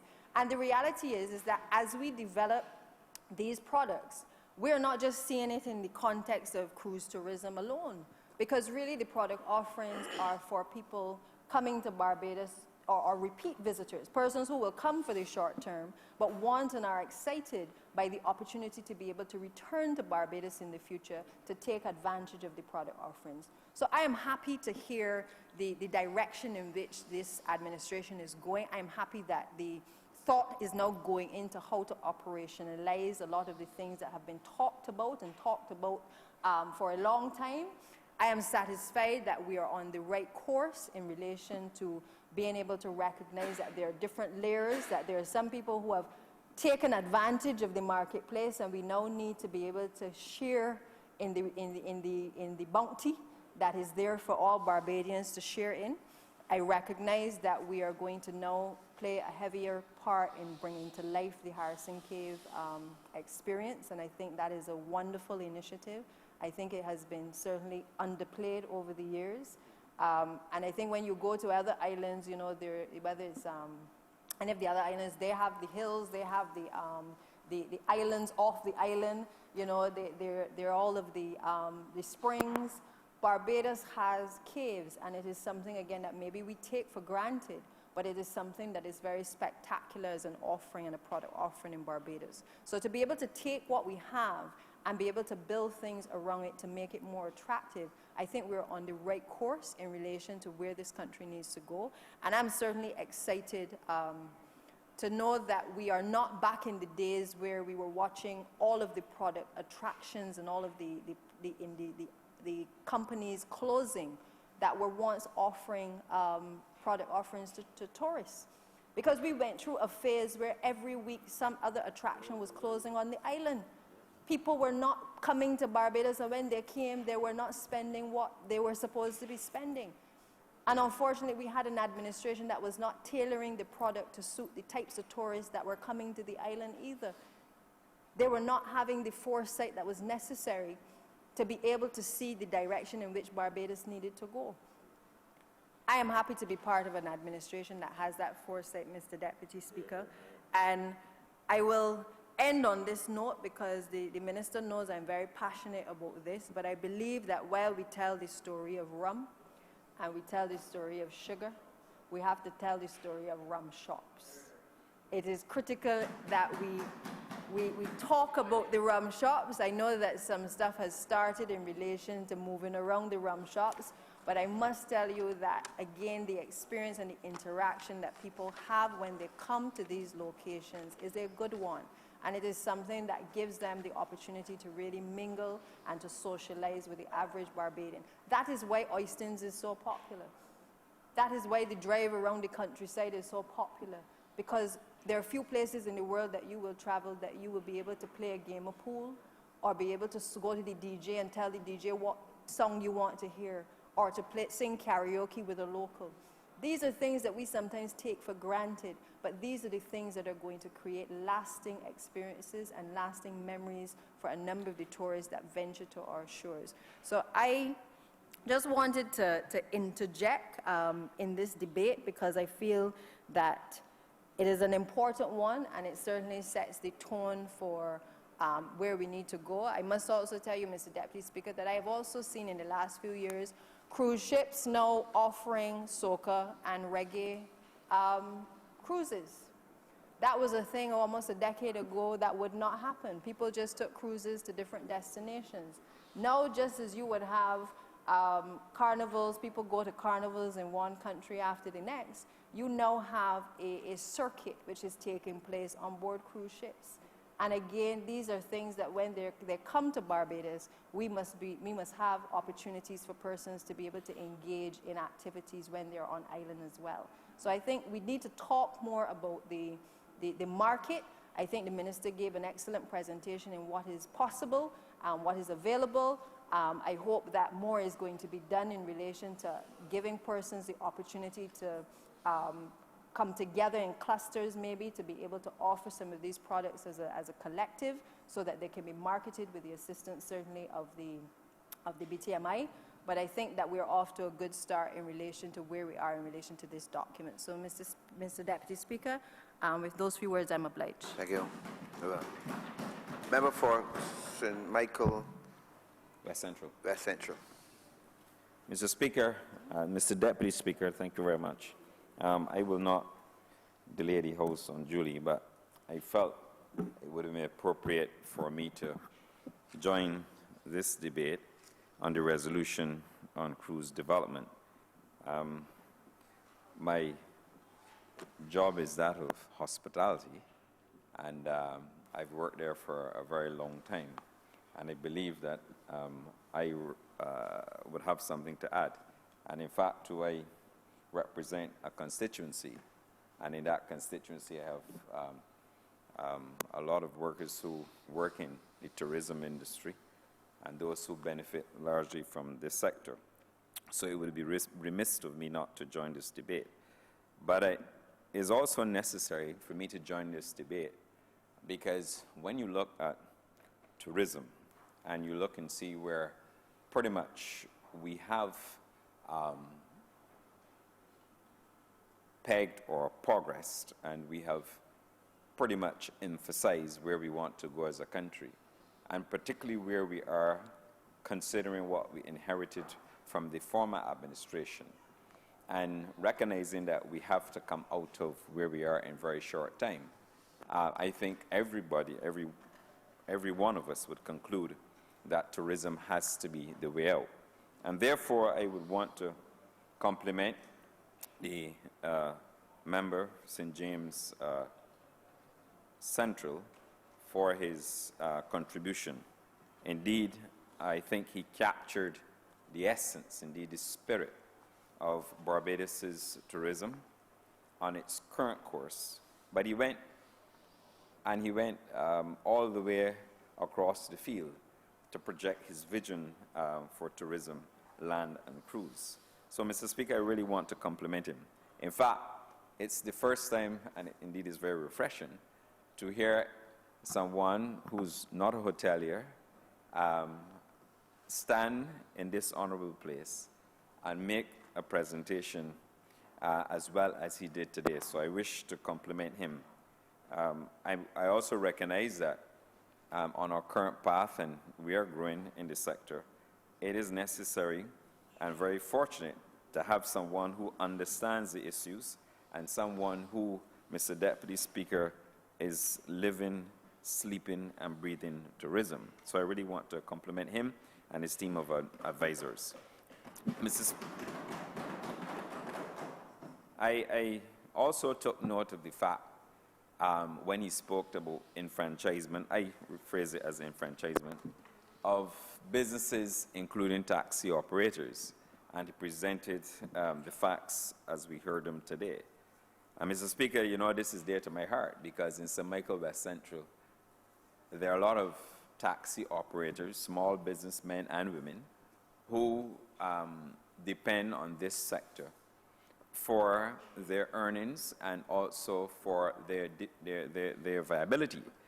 And I think it is absolutely necessary that we give these persons an undertaking that they will be looked after. Because certainly, as I do a lot of house-to-house canvassing, there are people, whether I canvass or whether they come to my office, they would complain about the fall off in income. So I think that this is a relevant but necessary step. And I want to say to the Minister, sir, that you have the support of the constituents, especially those men and women who have to operate within the confines of the Barbados Port Authority as businessmen, known as taxi operators, and that those who work further afield in this Barbados, you have their support in your quest to ensure that they too get a proper state within this sector. So I really want to commend the Minister for that and recognizing that early. Mr. Speaker, the issue of foreign currency and foreign earnings has always been a debate that persons have enjoyed and entered into. There's always the perception that, you know, you're not getting sufficient revenue or we're not getting sufficient earnings. And a lot of it has to do, frankly, Mr. Deputy Speaker, with the fact that we now have to start to carve out new opportunities for development within the tourism sector. We are very late. And, you know, a long time ago, if you were to ask persons to invest in hospitality, or tourism as they refer to it, there are some persons who would tell you they would not even dare risk a cent to go into hospitality investments. But within perhaps the last 20, 25 years or so, there are persons who were making an attempt to get into that sector because they recognize the worth of the sector. So that when persons who should have been in the sector, and when it should have been properly regulated back then, did not seize the opportunity, I think now that individuals have recognized that this is a sector that can make a lot of money, I believe that they now are going to follow that path. Taxi drivers, for example, and you walk across St. Michael, and you see taxi drivers who own lovely vehicles, Mr. Speaker. In fact, vehicles better than any one of us in here. There are persons who would have made their living, Mr. Speaker. There are individuals who would have built their homes out of that sector. And it is something that we have to protect.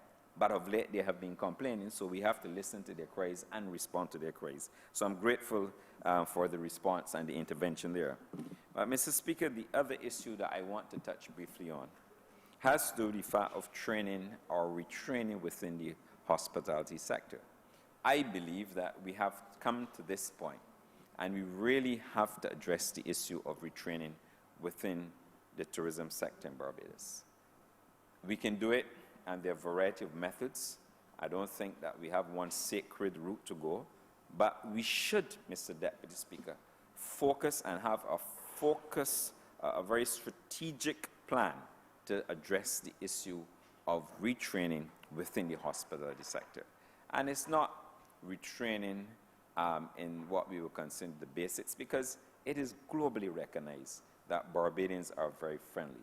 But there are also new initiatives, new techniques that are coming on board. If, for example, most recently in, I believe it was in January, I happened to be on the north coast of Jamaica, Montego Bay, and I saw firsthand and I was only in for, I believe it was 1 night or so, but I recognized the new training techniques that were being implemented in Jamaica. And when you go there and you see their progress, I think we too should perhaps go there and see what they're doing, because they grow tourism annually. I mean, when you look at the Saint State Airport as well, Mr. Speaker, if you see the number of aircraft on the tarmac, and if you check the arrival or departure monitor, you will see what I'm referring to. So there is, and they have done very well. But I also know that they're spending a lot of money in training and developing their people.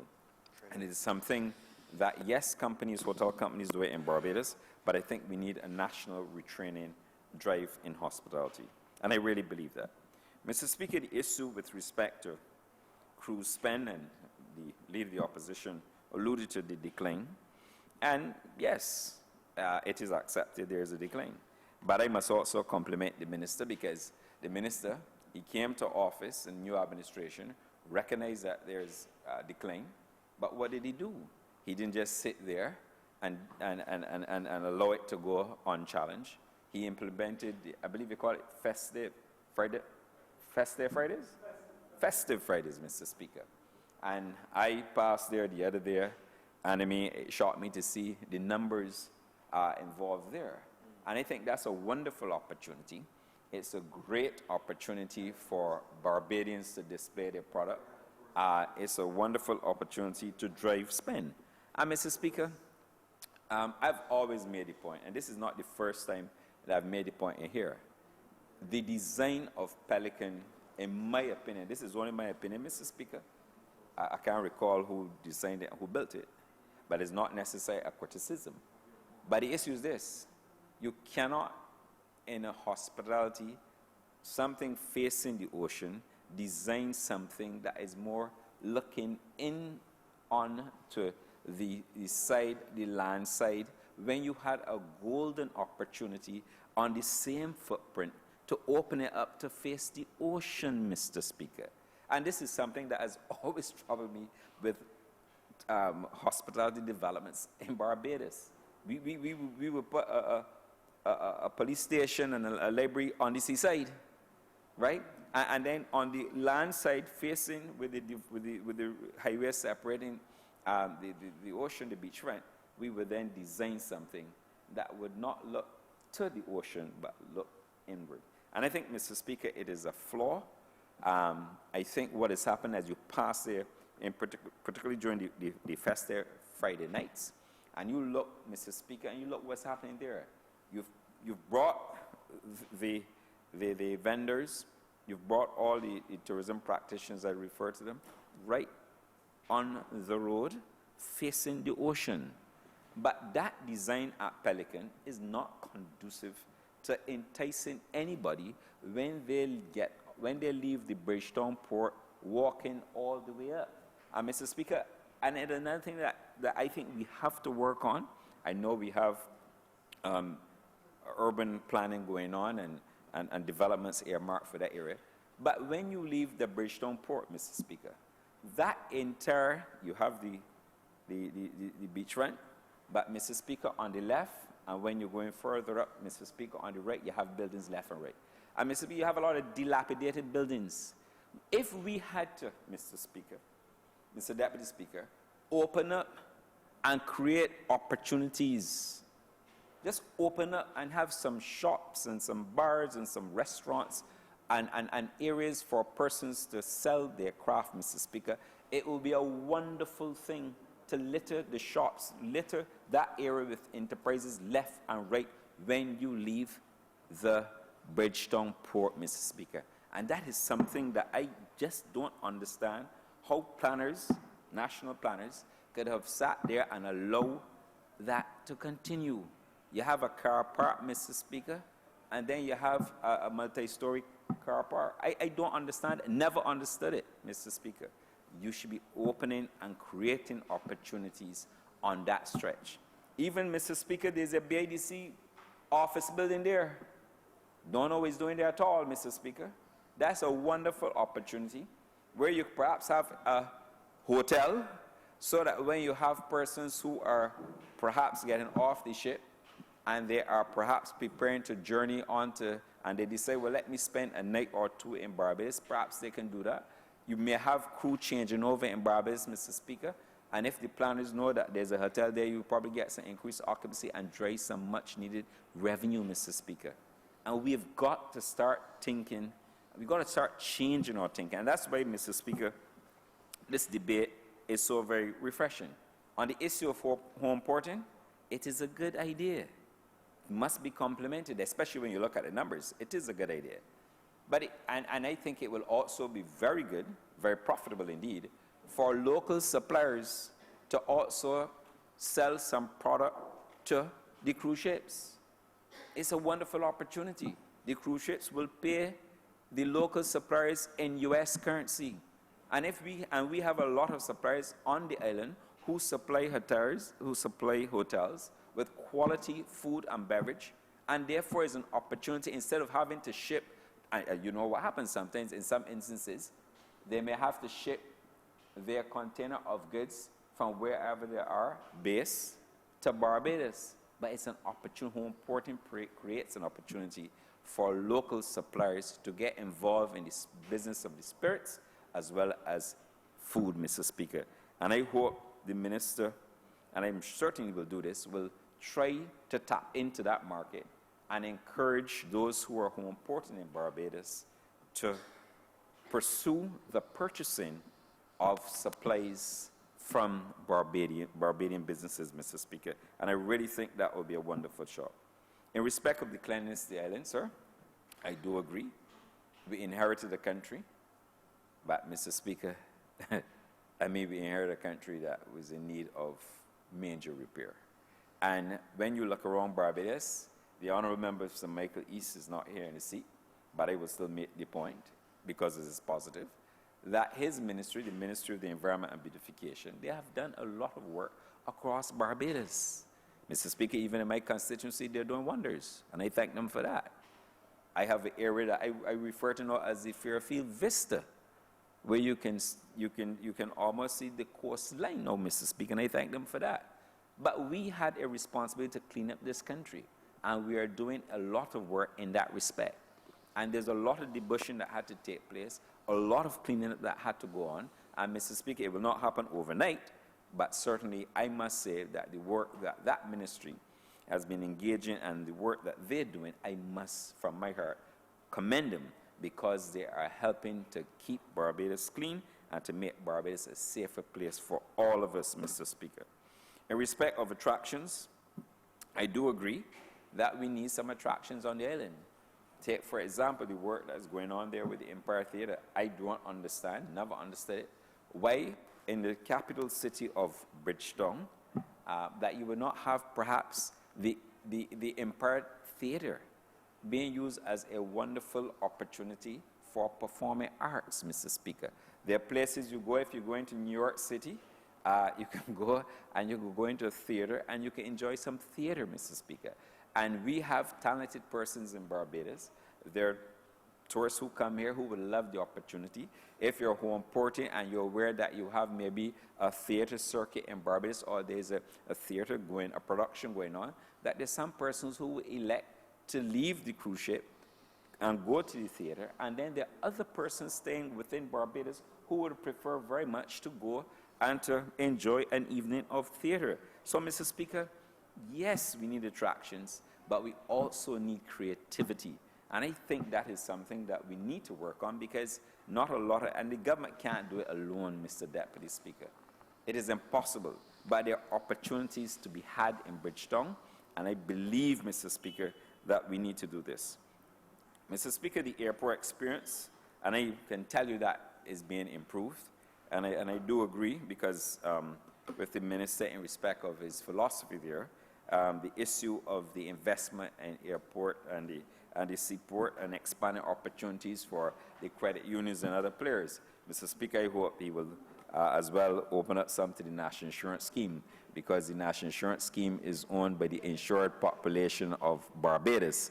And I have always made the case a long time ago, even before I became chairman of the National Insurance Board, that I believe that those are investments that the National Insurance Scheme should be actively pursuing, because you can have, as long as you have good management, a solid rate of return in those institutions. So his issue in terms of investment opportunity, and particularly with the credit unions, Mr. Speaker, and ordinary Barbadians participating, I must commend him. Mr. Speaker, Deputy Speaker, I also believe that we need to create more avenues to drive and increase spend. And I will give you one such example. There is a fish market, Mr. Speaker, on the same stretch, on the Princess Alice stretch, Mr. Speaker.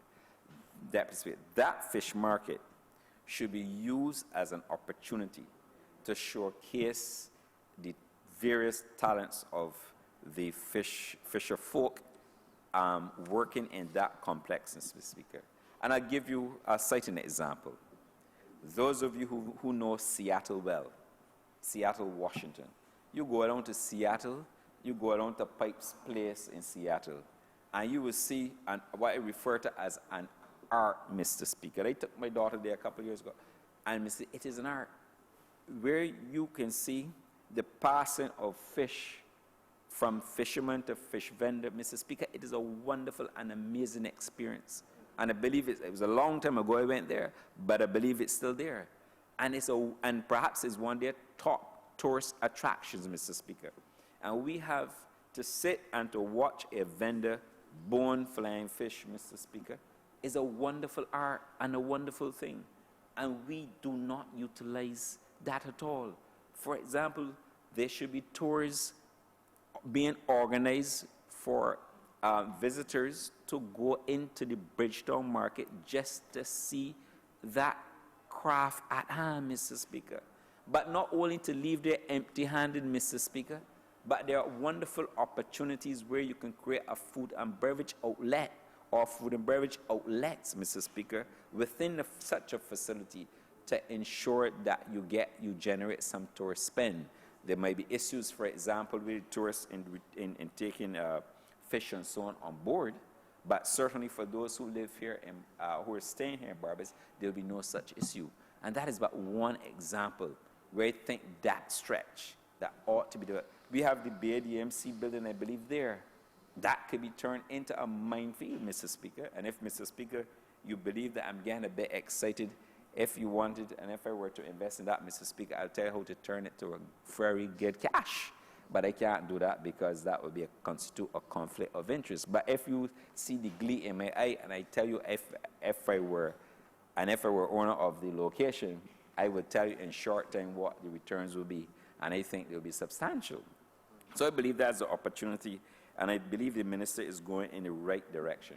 But I would recommend that they look to that. The issue, Mr. Speaker, of cruise line deployments, Mr. Speaker, and you can see what's happened globally. I believe the minister alluded to this as well, where the Caribbean is at, Mr. Speaker, but I also suspect, and the Caribbean needs to have a more strategic focus, because where we were in 2012 versus where we are in 2017, the region has registered a decline, and that is something that should concern the regional planners. Whereas, Mr. Speaker, in Asia, you've seen growth, even in Australia, Mr. Speaker, and those are where the cruise ships are going for what you call longer destinations at sea.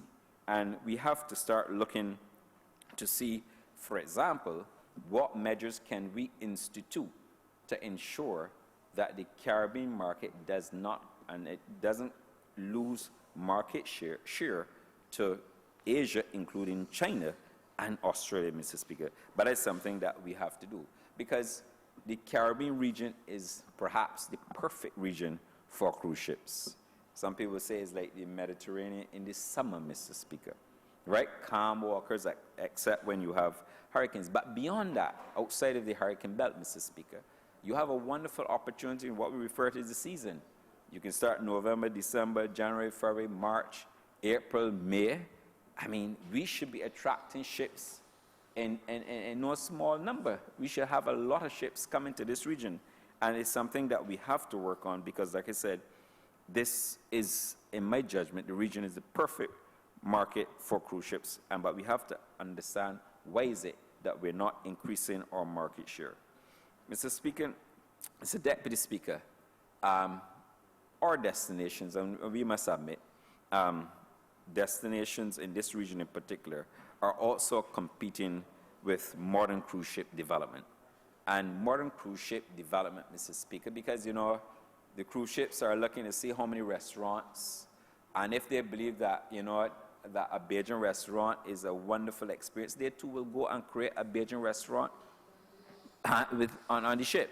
And it's something that we have to look at because there are a lot of modern food and beverage concepts. They're doing a lot of research, and it's something that's causing us in terms of development innovation to compete with the Caribbean, and it is something that I think we need to look at as a destination.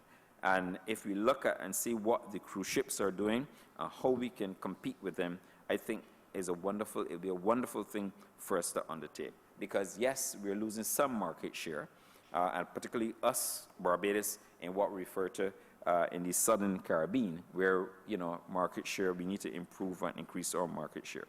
We also recognize, Mr. Speaker, that destinations are also competing with the development of cruise facilities. Cruise ships and cruise companies are also beginning to build out what you call land cruise facilities.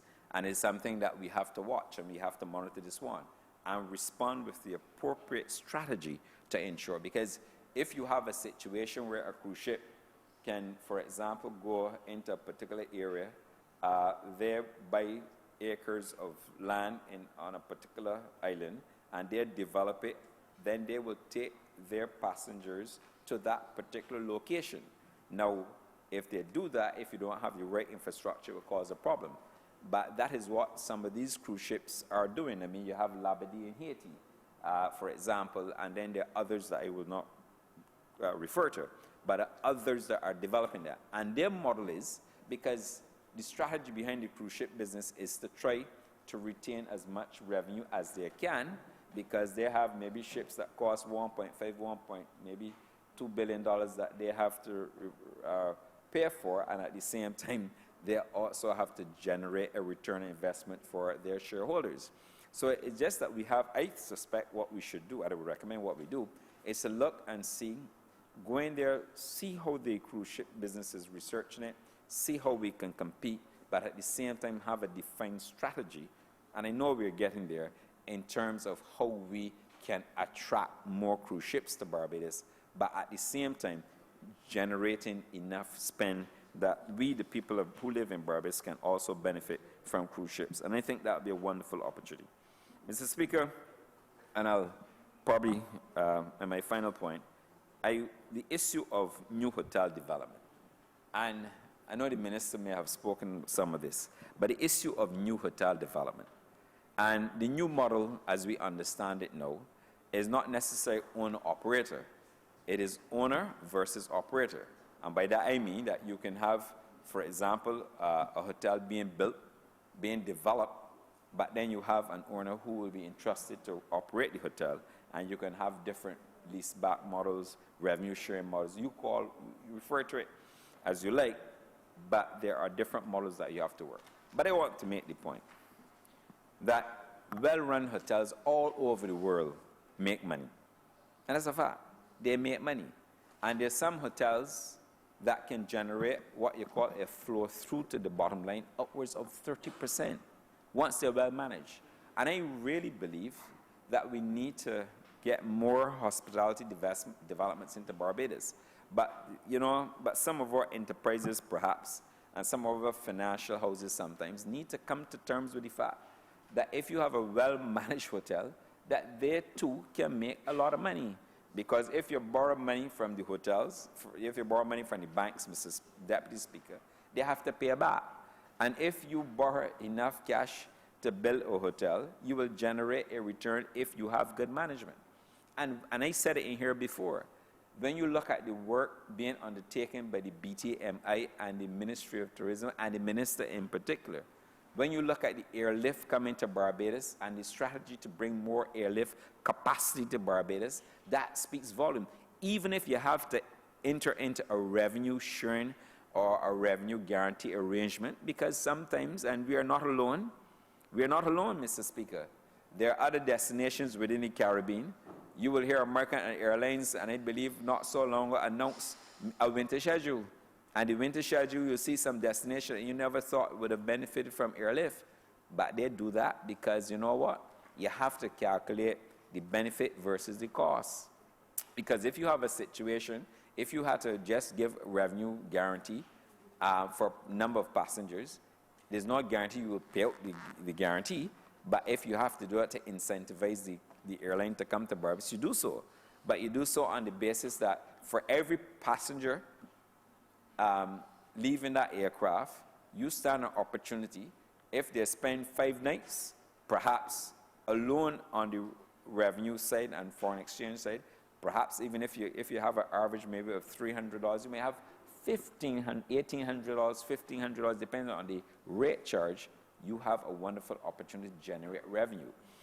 So I don't necessarily into that debate, but I would say, frankly, that there are opportunities to be had.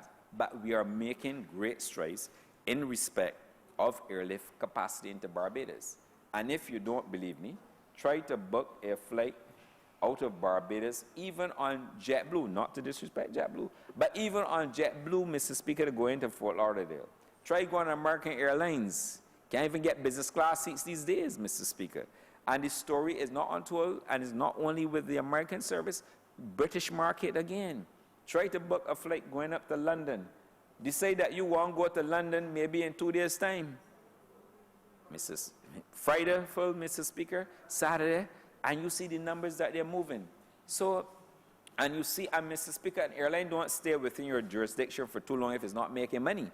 And I believe that BA has been here for over, 50 or 60 years? 65 years.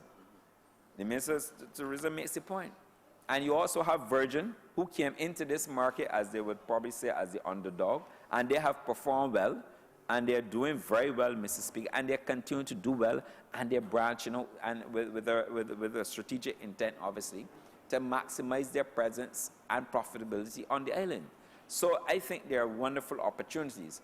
And I think the more airlift we can get, particularly out to Europe, and I know the minister is working very hard with his team, the more airlift capacity we can get out of the United States, that will serve this country very well.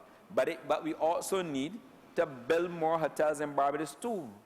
And if we drive hotel development in Barbados, I think that you will have a situation where you will have increased passengers coming to Barbados. So that, Mr. Speaker, I believe I'm close to my time, so I really don't want to delay the House unduly. But I really must commend the Minister of Tourism for the wonderful job he's doing. I really want to thank the players within the ministry, also those within BTMI, because they are doing a wonderful job on behalf of this Barbados. I look forward, Mr. Speaker, with great interest. I look forward, Mr. Speaker. Mr. Speaker, I didn't know that I would have developed another point. I was getting ready to. Mr. Speaker, I look forward with great interest for greater things to happen. But one thing I would say to the country is that we are working hard to develop tourism as we are working to improve the country. But we also have an opportunity, Mr. Deputy Speaker, to ensure, and we must not lose sight of this occasion. Whenever we are planning and building out tourism, Mr. Speaker, we have to think about 15, 20 years down the road, Mr. Speaker. When we are planning our tourism development, as we are doing, we cannot plan it for maybe 2 or 3 years. And I am delighted. I'm also very pleased with what's happened at the airport with respect to the movement of passengers. I've seen an improvement at Grantley Adams International Airport. I think we're going in the right direction, Mr. Speaker. And I really commend the Minister responsible for Home Affairs for the work being undertaken at the airport with respect to the flow of passengers. Because when you land in Barbados after an 8-hour flight, it is more than 8 hours, Mr. Speaker, Deputy Speaker, as you would appreciate. Because sometimes if you live certain parts of the UK, you might have to journey for maybe 3 or 4 hours to get there 2 hours before check-in, to take an 8-hour flight to get to Barbados. Then you have to go through customs, and there's nothing like a wonderful feeling when you can go through customs in short time, immigration in short time, then in customs in short time, Mr. Speaker, to get to your hotel, Mr. Speaker. I think that would be a wonderful opportunity. I also believe, Mr. Speaker, that we also have to look at how we organize all duty-free arrangements at the airport, Mr. Speaker. We sell alcoholic beverages, Mr. Speaker. People are willing to spend, Mr. Speaker, but I don't know if it's the rules or regulations, but I feel, Mr. Speaker, that if we can encourage those tourists who land here, Mr. Speaker, to buy a bottle or two, be it 2 liters, I don't know what it is, Mr. Speaker. I think we need to start looking at the spend and looking to see how best we can maximize the spend in tourism. And Mr. Deputy Speaker, with those very few words, I'm obliged to you. Member for Thank you very much, Mr. Deputy Speaker. I'll be very short. But having spent a number of years in this sector, I think there are a few things that I would like to bring to the table at this point in time. I sat on the tourist board for about 2.5 years in the mid-2000s. And a lot of what I have heard today, I was privy to sitting down and having these same conversations at that particular point in time. And one of the things that struck me then was, as the musician in the room then, as I am now the musician in the room, one of the things that struck me then is I asked a very simple question of a gentleman. And it was because my mother worked in the tourist industry also.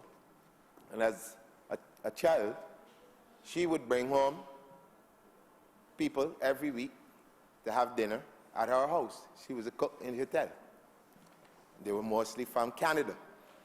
I asked the goodly gentleman at that particular point in time, what was it that was so attractive to Canadians about Barbados in the 1970s going into the early 80s? Now, this is a hotelier I asked the question to. His response to me at that particular point in time was, he did not know that they were just coming. Now that struck me like a ton of bricks. Because even as a little lowly guy singing in a nightclub when the night comes, I have to know, what is it that people come to the club to see my little band? What draws them there? What type of music is it that they want to hear? What type of conversation, far less more than music, that I have to have with them to keep them in that particular place? And what is it about the experience? And this is the crux of the matter. What is it about the experience that is unique to my band? Because there are endless bands across the island at the particular point in time. And that is exactly where Barbados has to begin the conversation. What is it that separates an experience in Barbados from an experience of any other territory in the Caribbean? That is where the conversation must start. And I've heard people talk a lot about things, not a lot of things on the island to do. I beg to differ. There are a plethora of things on the island to do.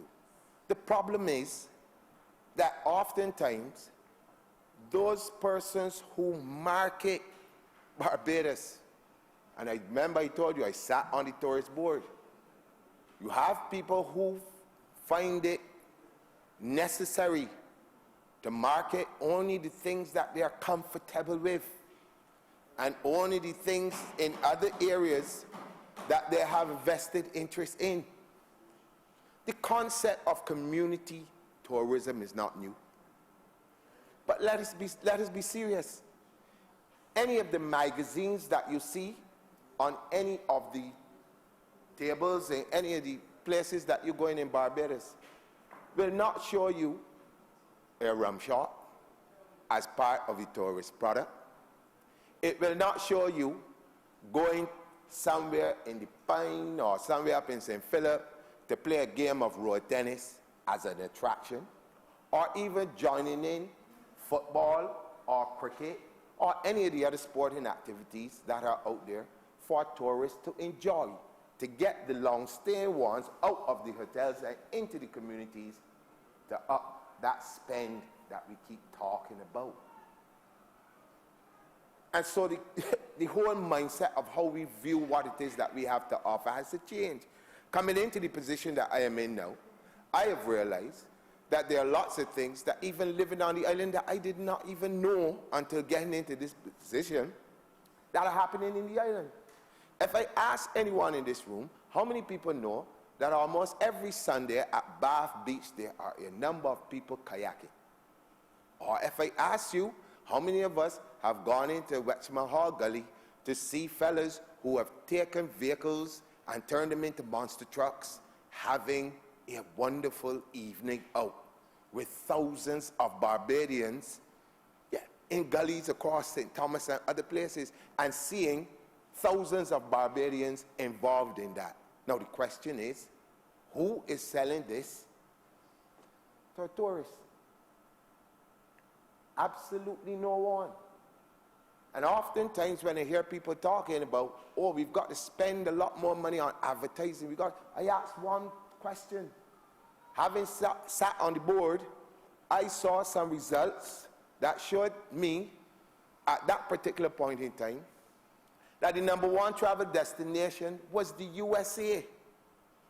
Now, in all of my 55 years, I have never yet seen an advertisement that said, come to America. In fact, this is a country that is intent on building walls to keep out people. But yet, it continues to be the #1 tourist attraction. Why? Simple answer, Mr. Deputy Speaker.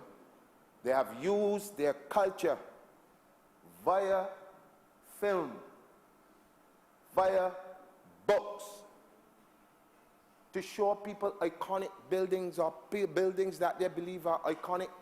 The city, the Big Apple. They've used all of these things to lure people to their destination. They have also sold people the idea of opportunity, the land of opportunity, and all of these things. But when you talk about Barbados, what is it that we are selling? It can't just be sun, sea, and sand. Because if you go to Japan, you can find places that have sun, sea, and sand that are man-made. What is it about the country that you are selling? And they talk about we don't have iconic structures like, let's say, the pyramids or whatever, but the pyramids in the desert. Pyramids, and people go there in droves. We have some of the most beautiful beaches you will find anywhere in the world. As a young man traveling on cruise ships, I remember the first time I went to Acapulco. I heard about it all the time as a child. And when I got to Acapulco, you could take my mouth up off the ground, because when I chips, I couldn't believe it. It had nothing whatsoever to compare to any part of this country. But oftentimes, because we, the Barbadians who live here, we enjoy every possible day to the point where it holds no real significance to us. But if you ask the persons who are doing the advertising, and I know full well that many times we hire lots of advertising agencies from outside of the region to do the advertising for us. They have no passion about it. It's the job. And you would advertise in a stereotypical way. So that any island that you see in the Caribbean is an island, is an island, is an island, is an island. That will certainly not get us any new numbers. So first thing we have to do is to look at who is doing the advertising for us and what is it that they're selling to people. What is the reason that you would want to come to Barbados? And there are a number of things that we have that are different. The Honourable Member for St. Michael's Southeast, I believe it is, spoke about the friendliness of our people. Yes, I grew up in that era when you could talk about Barbadians being friendly, but I also grew up in the era where, and to know, not knocking anyone in here, but the hotel industry also put things in place to keep Barbadians separate from tourists. Now, a hotel room is a hotel room, and I don't care how grand it is, but a person will not travel to go into a hotel room. They want to be able to mingle, people to people. They want to be able to have friends. They want to have reasons to come back. It's about the experience. And the experience starts with the interaction. And so I guess we've beaten this particular thing over and over and over, but we got to beat it until we get people to understand. Your first few minutes on the tarmac will make a huge difference as to how you view the rest of what happens to you for the week or for an hour or how long you stay in this country. And if it isn't pleasant, then we start off with a problem. And too often, for a number of years, and I don't think anyone in this room can tell me or convince me otherwise, that the point of entry oftentimes is a turn off.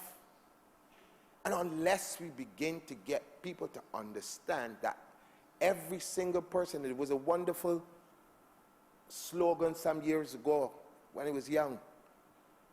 Tourism is our business, everyone must play their part. It was something like that. And let's play our part. And I don't think oftentimes that enough people actually bought into the concept of letting us play our part. You know, and the numbers, and the Honourable Minister spoke about us being down on spend. But there are a couple of things that I think that we need to look at. One, if you go through most of the Eastern Caribbean, a Barbadian dollar is what? A little higher than, in terms of the exchange, it's a little higher than the others. That's one. So if you go up north, for instance, and you're going to the U.S. Virgin Islands, you're using U.S. dollars, it's dollar to dollar. You have to take those things into consideration. And then, if the inputs for, let's say, our craft people and all the other things in Barbados are more expensive, and that is what you really want to sell to people, because there's no use telling somebody to come to Barbados to buy a Gucci bag or to buy a Tommy Hilfiger shirt or Armani suit, because they can get it much cheaper and in much wider varieties from whence they came. And we talked earlier about the Legends cricket. Well, let's put that in perspective. If we have the bulk of the people coming off of a tourist ship coming from Canada and the USA, what connection will they have to cricket? Absolutely none. Absolutely none. Which means that we have to rethink which areas in the world we want to expand our advertising and our promotion to. And I've said this on a number of occasions, and people look at me as if I'm a complete madman. But the first place you're going to start, if you're going to talk about cricket legends and the game of cricket, you have to start with Commonwealth countries. And I've sat, like I said, on a board, and I asked the question, why is it, what do we do in New Zealand? What do we do in Australia? What do we do in the African continent that was colonized by the British to get these people to come to Barbados? You know what they told me at that particular point in time? Nobody wants to travel where they have to take 2 planes to get to a place. How you arrive at that? People travel from all over the world to get to America. A long haul, long hours from Asia, from Europe, from all over to get to America. For what? As you said, Minister, for the experience that they've sold. And so we have got to get real serious about who is telling our story. And I think the crux of the matter is we are not telling our story. The other thing is, every time we talk about Bridgetown and its historic garrison, whose story is that? Yes, it is a Barbadian story, but it's from a Eurocentric point of view. And the country is made up of 90-something% non-Europeans. So if you leave and you go to Charleston in the USA, you come to Barbados, and as the minister quite rightly said, historically, Barbados governors used to be the ones who ruled the Carolinas, but the architecture is going to be the exact same. So what is it that, so what's the other things that you're not selling to people? The African experience, the indigenous people's experience, even the experience of East Indians coming into Barbados. Where's that story? We are diverse, but you don't see the diversity, you know? And so these are the things that will make part and parcel of the experience, even in our foods. And I say all the time, you come here, you go into a hotel, what's the first thing you see on the menu? I have a continental breakfast. What are you talking about? Or you're going to tell me you come to Barbados to get Texas steak? But something has to be wrong. Why would I leave Texas to come to Barbados to eat a Texan steak? It makes absolutely no sense. But this is what we have. And the reason why you have it, like it or not, is because the hotel industry is not owned by Barbadians. And so you have a stereotypical approach to what they offer, to what we sell to people as being Barbadian. I can leave Barbados and go to the Bahamas and go in a hotel and have the same experience. I can leave Barbados and go to St. Lucia and go in the hotel and have the same experience. The one place that I traveled to where I felt as if there was something a little different was Jamaica. Yes, you have all the continental breakfast, you got all the other things, but there's also a menu which is pure Jamaican food. And unless we are able to deal with these things, the reason why people you will never get the spend that you want, is because you're not offering people anything different. It's the same old, same old. And it really hurts me that all of these years after I come off the tourist board, that we're still grappling with the same problems.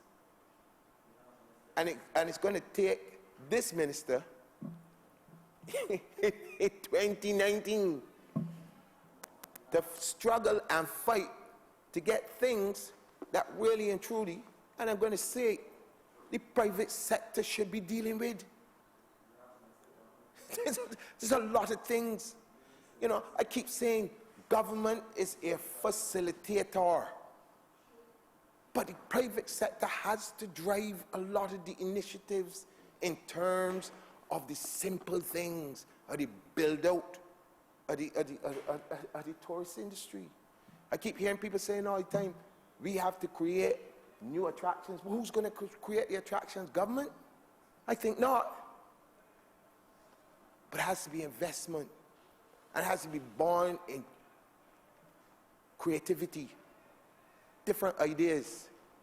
And it can't be only at the top end. It has to be, as we say with the creative economy, it has to be at the bottom end. Who are the small people with ideas that might not seem so great, but who's going to be there to help them to flush it out? Who's going to be there to support it as part of that build-out of a new product? Who's going to give somebody an experience in Middle Island, in St. Thomas, and in St. George, you know, where there's no beach? Exactly. So we have to begin to think in terms of new and things that we probably take for granted, you know, giving people that experience. What would it take for somebody to wake up one morning in a Sandy Lane or one of the posh hotels and have a piece of sweet bread for breakfast? Or a conky? What's to stop it? Starts here. It starts with how we think about the things that we produce. Do we place value on these things? Because if we don't place value on them first, nobody else will. And the things that you place value on have to be the things that are uniquely yours. And it goes right back to the same thing again, the experience. And so, Mr. Deputy Speaker, if there are two things that I believe going forward that Barbados has to grapple with, and that is going to be one, the access to tourists by locals. There was a time, and I had a piece of that era, where you could go into a hotel with your friends who would come on holiday. And it wasn't such a problem. You could go to the rooms and you could sit down and relax. Or they always had something going on in the hotels. Bands would be playing inside the hotels. And locals would go into the hotels to see the bands and mingle with tourists. A lot of that has come to an end. And so we have a situation where, and I sat in a town hall meeting some years ago too and heard tourism people at that particular point talk about it. Us and them. Well, I got up and walked out the meeting. And everybody wanted, why John King's got gone so? But the truth is, if you're having a conversation about tourism, you're saying us and them, obviously you're not serious. It can't be us and them. Because once you begin to talk in those terms, you're saying that whoever the us is and whoever the them are, that you separate them. It can't work. So we have to look at what is it that we're going to produce that brings people closer together. People are at the heart of the experience, be it through food, be it through the simple interaction in music, could it be in rum, which we produce and no one in the world can make as good as we do. These are the things that are going to bring people together. Sports is another way by which people will interact. And if you get people out in the communities playing sports with locals, Holders Hill, for instance, not only cricket, play tennis, play chess, play draft, play dominoes, whatever it is, you're going to get it spent. Because I know that when people are enjoying themselves, what do? They spend. And so I don't think that we need a lot of new attractions, so to speak. I mean, I've seen, we tried with the ocean, place was called Ocean Park at some point in time. And when I saw it then, I thought to myself, this is a bad idea. But because you're trying to compete with something like SeaWorld, which you cannot. And we don't have a population in Barbados to support it. Exactly, ill-conceived. These kinds of mistakes, I would call them, are the things that we should learn from. But they're things that we can do that nobody else in the world can do.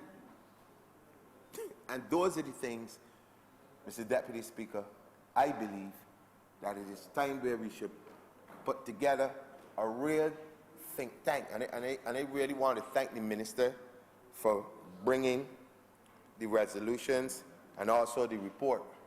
But like I said, I've heard a lot of this before. And I'm happy that he and his team are prepared to tackle this problem head on. But unless tourism is resold again to the population in Barbados, and getting everybody to be a part of it to ensure that that spend, that money trickles down. In fact, not trickles down, goes out to a wider circle of people. We are going to be here in 10 years' time discussing the same thing all over again. And with those few words, sir, I'm obliged. I bless you.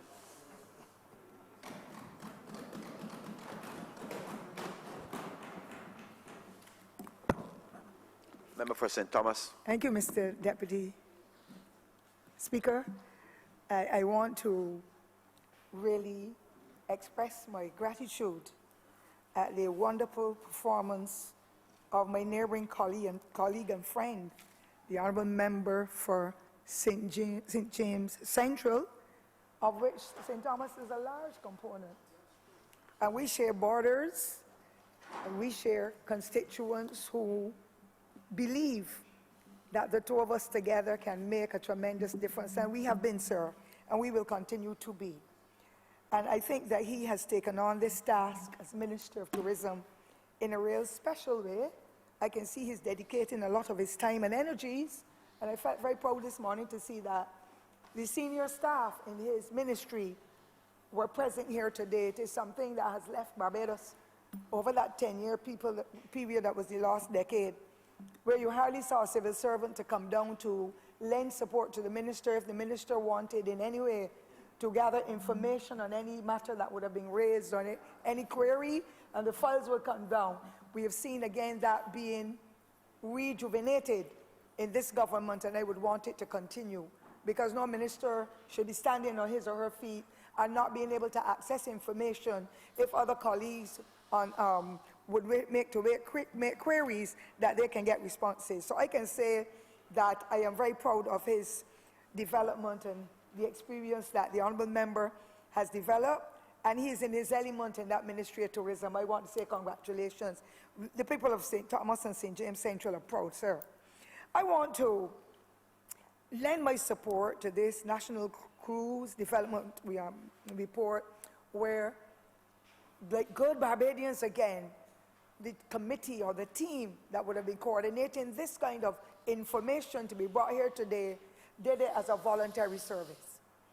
All of a sudden, almost everybody wants to sit on a board, wants to be a part of something, but hardly anybody wants to volunteer to do anything. And we have grown out of a culture, Mr. Deputy Speaker, where Barbadians always volunteered to help to build this society, and that is the reason why we can boast of the strides that we have made over the many years, and we know that we can make even further strides only if we can get those people who have the expertise and the interest to help to build back Barbados would come on board and offer their services for free. And so I want to highly commend the team and to encourage others to join in that avenue.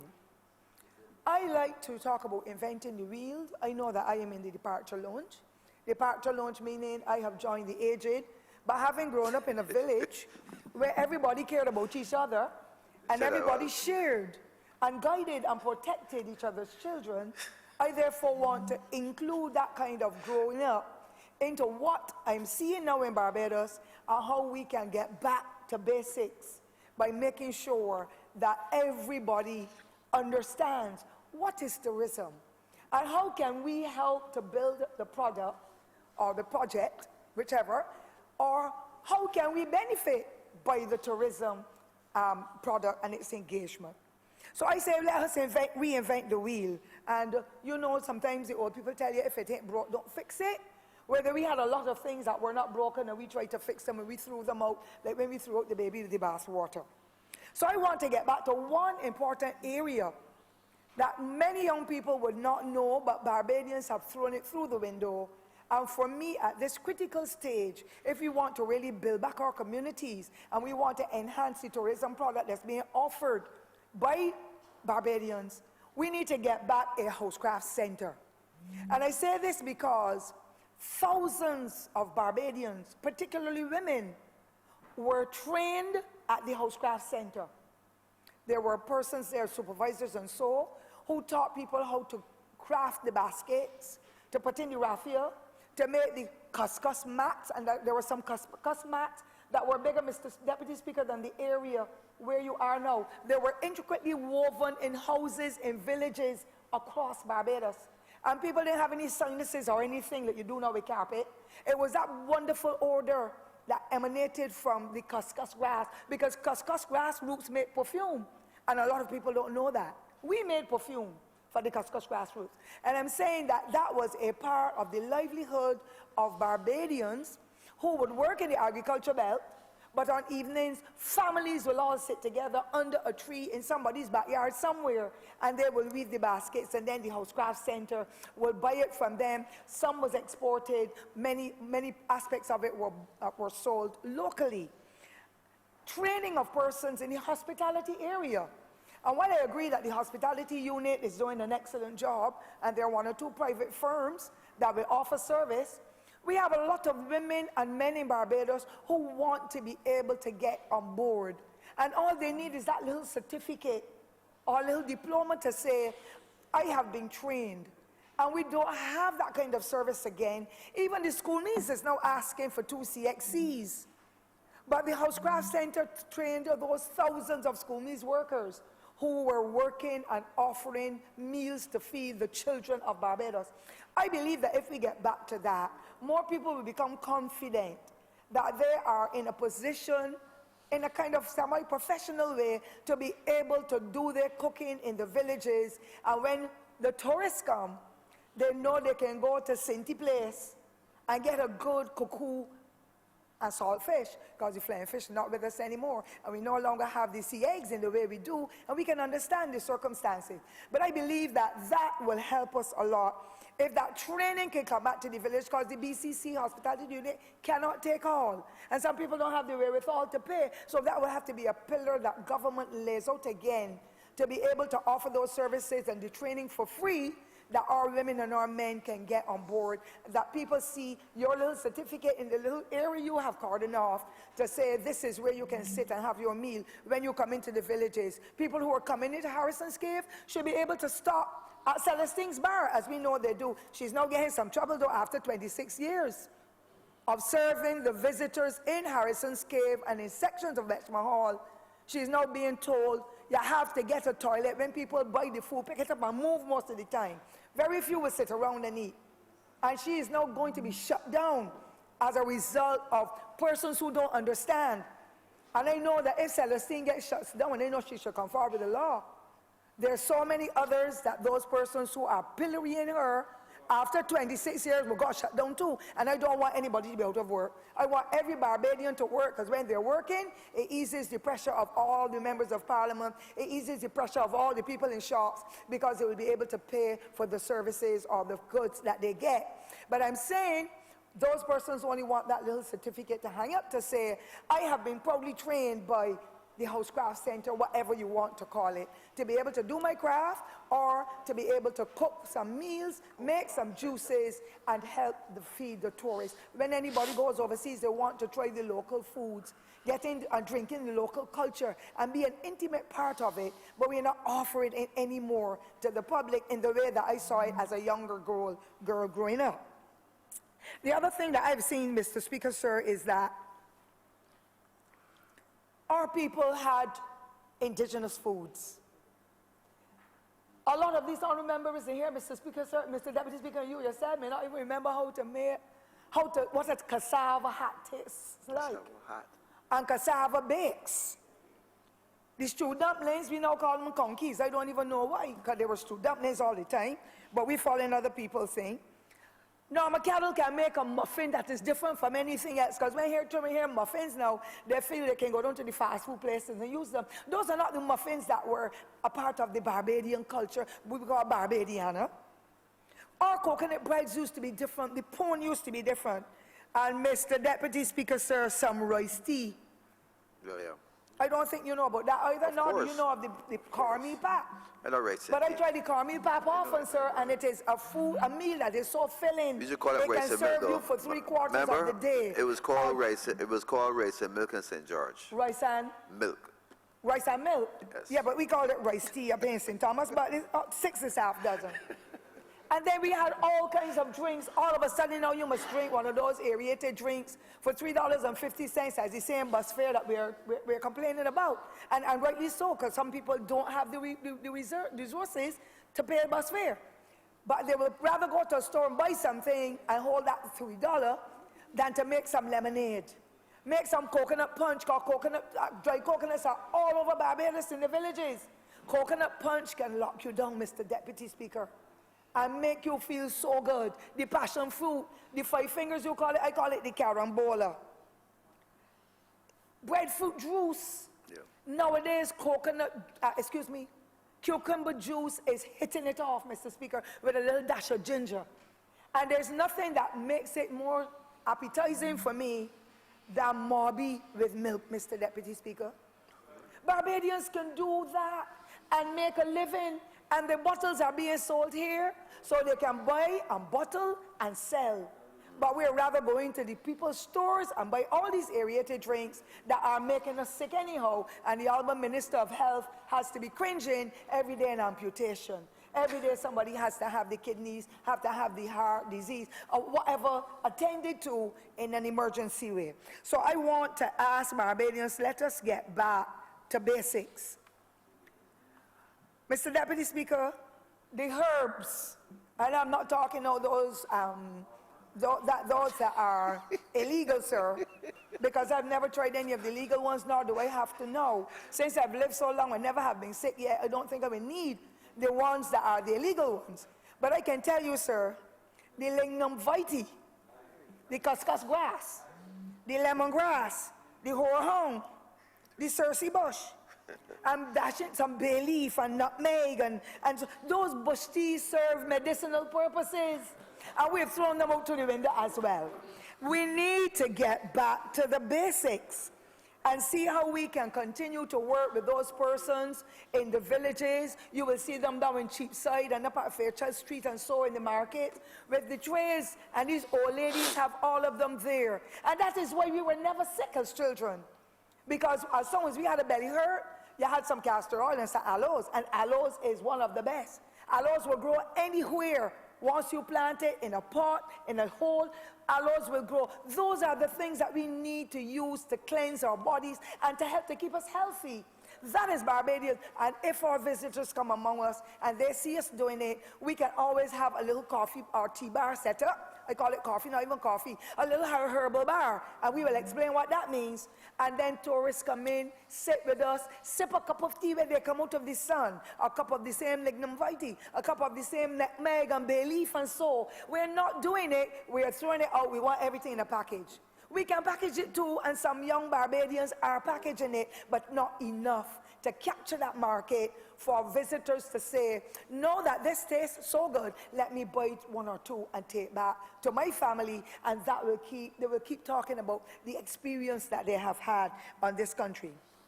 I hurt, and I hurt because the Rastafarians among us have been marginalized in a way, marginalized. In 2012, a visit was made to what we now call Temple Yard, down on Cheapside area. Shops there were burnt. They had no electricity. I do not even know if they have it yet. But I know the Honourable Prime Minister had spoken to the Honourable Minister of Small Business. Right. To be able to do a walkthrough, work with them, because the Rastafarians are the ones who are going to help us to hold on to the culture that we've thrown out through the window. And therefore, if we work with them, and we modify that general area where they are, or we designate somewhere else for them, they turn out excellent pieces of craft. The woodcraft, the clothing, the headpieces, the walking sticks, you name it, Mr. Deputy Speaker. And I therefore think that that is another market that the Ministry of Tourism and Barbadians must tap into, to be able to strengthen the Rastafarians by making sure that they are able to get sales for their products, and that the environs in which they operate, they are able to do it with a measure of ease and with pride. They cannot do work at night because they have no electricity. We inherited it because another government knew of what had transpired, and they were approached. Communication was made not only through me, but now through the Honourable, my Prime Minister, who was leader of the opposition then, and nobody treated to them. The Barbados Labour Party, as a government, has got to treat to the issue of what is happening to the Rastafarians, not only over in Temple Yard, but all the other Rastafarians, because when you look, and if you will allow me to call two names, sir, somebody like Jelani, I had her name written down, Arika Jelani. And I'm not saying that he might be a Rastafarian, he might not be, but people like Umfawells, that you can buy the most beautiful pieces if you have a graduation ceremony. Those are the kinds of people that we need to embrace as well. And I hurt, Mr. Deputy Speaker, when I go into little stores along town, if friends are here, I hurt when I see that we have souvenirs with the Barbados flag. We have souvenirs with openers and all that, with aspects of Barbados. But where have they been made, sir? They have been imported from countries that are dumping them down on us, and our local craft cannot be sold in this Barbados market, that where we live and where we belong. And something has to be done to change the whole mindset and the culture. And what means that the Ministry of Culture, the Ministry of Youth Affairs, the Ministry of Community Development, even the Ministry of People Empowerment and Elder Affairs have got to form some synergies so that we can create avenues for these persons to work together to be able to bring back some of what is our culture and stabilize it. When you go to Jamaica, when you go to Dominica, I think I also saw in St. Lucia, there were areas specially designated in hotels, as well as certain areas on streets where any taxi or coach you got into, they took you there before they took you to the Dundas Falls in Jamaica. They took you there before they took you through Dominica. I don't remember the names of those places. They're insignificant now. But I'm saying that was a ready-made market for those persons, like a flea market like, but all the people will be selling the things they have made, the crochet blouses and the table mats and the beautiful ornaments and so, not things that have been dumped on them. And then we have a place like Earthworks. Well, Mr. Springer, now deceased, may the Lord bless him in his grave. He died about 3 or 4 months ago up in Chalky Mount. Children will go there and see the demonstrations of the pottery. Now that is gone. We need to reinvent the wheel. And the Ministry of Culture and Education and all of us have got to come together and put systems in place where we bring back our history and treat to our young generations. Many of us in here may know of what transpires, but our children don't know. So again, a lot of ceramics and so are dumped down on us. And then we talk about the import bill and the loss of foreign exchange. It has to be lost if we cannot start to generate a market where at least it will minimize some of what is happening, because I believe I will be gone by then, but I believe that my grandchildren will get a chance to see how Barbadians are flooding the market with all forms of handicraft and souvenirs and so, to be able to say this belongs to us. The gold, the blue, we don't call it blue, what would you call it? The aquamarine? Are you sure? I'm hearing otherwise.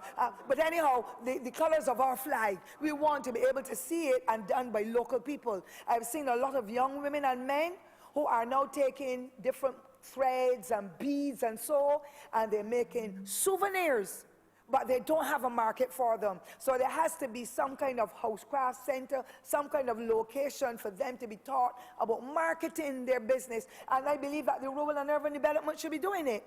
They did it before. I'm not seeing it happen as it had previous to our leaving office in the 2008, but we need to make sure we get back to that aspect of it. I also want, Mr. Deputy Speaker, to inform, sir, that I am still extremely concerned about our regular handicraft.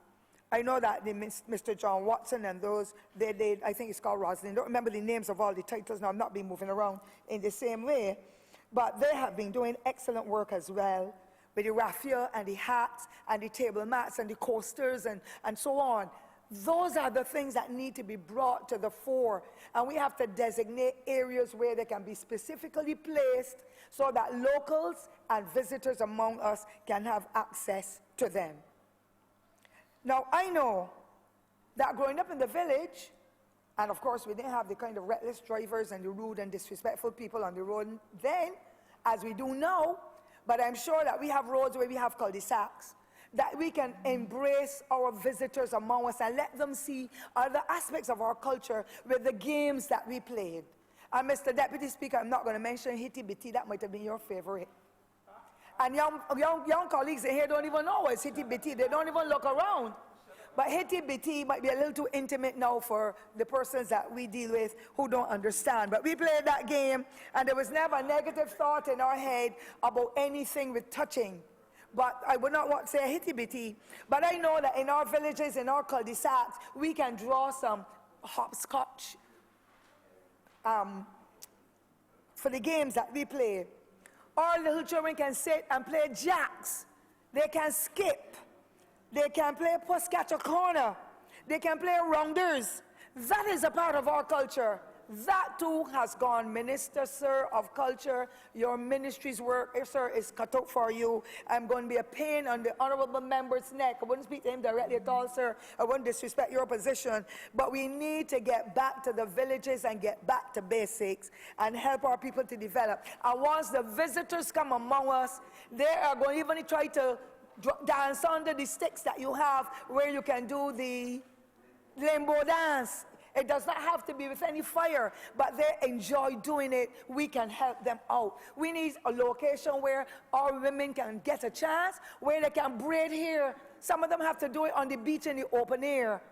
And it is not the most hygienic environment, but some kind of kiosk, some kind of thing can be done to help our people to generate employment, because those are natural gifts, Mr. Deputy Speaker, that a lot of people don't have. I'm not a plait hair person, but some people are able to weave the hair so intricately, and the tourists love to have their hair plaited.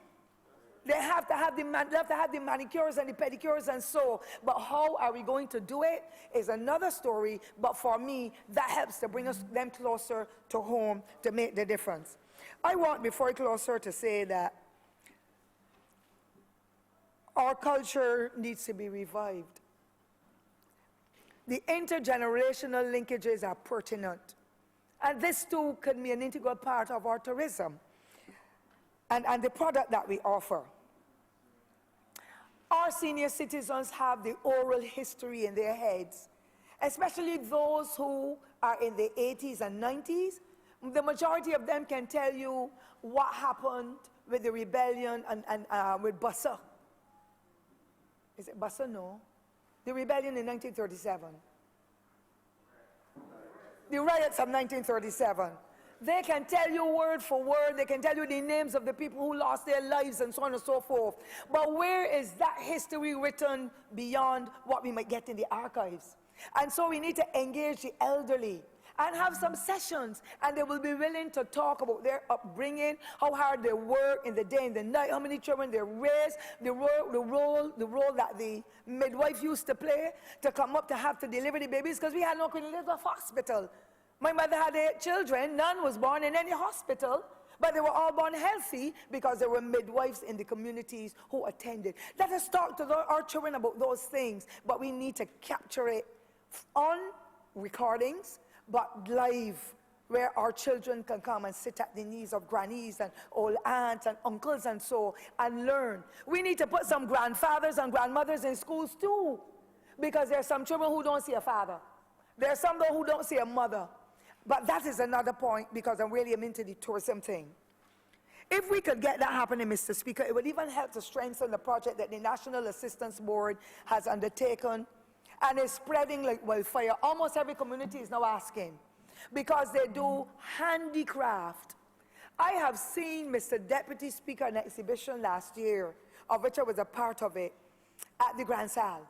The senior citizens did necklaces, earrings, handbags, hats, crochet tablecloths will cover, Mr. Deputy Speaker, sir, the entire table where the marshals and so are sitting. Excellent work. They're making soaps. As a matter of fact, I had a shower this morning with a cake of soap because I have managed to be able to get it introduced in the neighborhood. And the very first cake of soap that a friend of mine did, she said, this is for you because without you bringing it here, I would not have been able to learn these skills. They're doing macrame. They're doing so many things, Mr. Deputy Speaker. Those things too can be sold to the visitors among us. They're doing a lot of bead work. I believe that we can make a difference only if we can get persons to fully come together, help coordinate, and find that niche market, find that location, find that agency that will sponsor, find that group of persons who can train the people that they can then know how to budget, how to manage, how to make their little business cards, because the jewelry industry in Barbados is growing. But it gets pushed away when other jewelry gets dumped on us, and our local jewelry that is so well crafted is not bought because it will be a little more expensive as we know, but at least we'll be putting money in the households of families. I'm going to come closer to the end, Mr. Speaker, because the Honourable Minister spoke earlier about the taxis, and I believe too that the taxi drivers should really try to come together a little closer, because there's so many thousands that were given out by the last administration. And every time you wink you can see a taxi going somewhere, and some of them are doing excellent work. But you know what, Mr. Deputy Speaker? They need proper training, not only how to treat to the customers, but how to tidy up themselves. There are some of them that I will never get in their taxi. They are so unkempt. Very few, but it is a negative, and I will say, because I'm not afraid of any taxi driver, nor any ZR driver, because some of those drivers, Mr. Deputy Speaker, are the worst. But I'm saying the majority of them are genuine. There's one man who stands on Broad Street. I love to see him. A tall gentleman, exceptionally well attired. There's another one who wears a jacket. I'm not telling the others do that, but somewhere the jean pants, the underpants is being seen, the crack at the back of the head tied up, they're not showered. I would not want to get the taxi. I'm going to beg my local fellow men, the ZR drivers, the taxi drivers, because tourists travel on them, come together. I will come and talk with them, Mr. Deputy Speaker, if they will invite me or they allow me to, so that we can show, you're my popular man, you know, John. Kerry, that's the man I'm waiting on. Z, whatever. ZR, whatever. B, whatever. But if we continue with the bad behavior, then people leave with an image as those people on an island, there's so much of a beach. Oh, things are so good, but unfortunately, I don't like the behavior, the expletives all the time. I get cursed every day. But I will stand up for what is correct and what is righteous and what is right. And I believe that if our taxi drivers come together, form their little own cooperatives, that they will not then have to be hustling, or they will not have to be aggressive, because some of them don't get a tour in a whole day, because so many licenses were issued that then it's saturating the opportunity for them to get through the market. And I respect them as human beings, but let us come together and let us work on the Honourable Minister of Tourism and show them. People have been complaining, even the students at Ross University. They're saying that when they're at the airport, some of them, not all, another small population of them, are charging them twice as much to be able to come from the airport down to where they're staying or living. And therefore, we want best practices. We want every sphere of this society to do it right, because tourism, I agree, tourism is our business. Let us do our part. I don't want people to be condescending to them, to the visitors. I want people to embrace them and make them feel you are at home, away from home, you are our guest. We're going to treat well to you, but to go to the stage where the Honourable Minister spoke about harassment, or harassment, it is wrong, whether it's to the locals or to our visitors. And our visitors too must keep their head on, because sometimes they might smile at it, not even understanding the language, and then it leads to all kinds of confusion. I believe that we have one of the best products to offer in this hemisphere, but we need to make sure that we cut out the bad areas and make sure that we develop images and we develop synergies and we develop standards that will help to strengthen the tourism product and to go forward. I want to highly commend the Honourable Minister as well for what he's been doing over in Pelican Village area, and that needed that revival ever since, and there's so much more to be done. But I close, Mr. Deputy Speaker, having given the kudos. I close, Mr. Deputy Speaker, because the Honourable member made much mention of Harrison's Cave. And I want the residents in Harrison's Cave to be even more intimately involved in whatever the project is that will come, whoever will take the lease. I know the Honourable member has given his assurances, but I want for all the people in those general environs to be able to be given first preference for whatever is going to be happening with stalls or the opportunities that will come in that general vicinity, because those people have lived there, they've made sacrifices, they're waiting for their land, for the royalties to be given, they're waiting for the land to be paid for that was compulsorily acquired, and so on. And I would want for the people of Isle of View to get that opportunity. And finally, the Honourable Minister of Public Works and Maintenance, the Honourable Minister of Tourism spoke about the roads leading to St. Thomas. We will soon be marooned, you know, Mr. Deputy Speaker. I have not gotten a road yet. I have been promised. Because St. Thomas is the location where the majority of places of interest are located away from the beach. We have no beach. The only sea in St. Thomas is the one that begins my name. But, we have Welshman Hall Gully, we have Harrison's Cave, we have Jack in the Box, we are bordering on the Flower Forest, we have Cole's Cave, we had the zip line, but nothing is happening there now as far as I'm aware. We have the Highland Outdoor Tours. But I want to speak of a novel product that the Honourable Minister, one of these days, will get a chance to speak about, where Springvale is an extension of what is now Welshman Hall Gully. And it goes through Carrington's Village, all the way through Springvale, and we have the Echo thing with Newland Greenwich at the bottom of Springvale as well. And the kind of plants that are indigenous, the palms and all that are in that area. It is 80 acres of land. Persons come from overseas, tourists, and they go in that little reserve, and they spend sometimes a whole week in their tents. The environs are fantastic.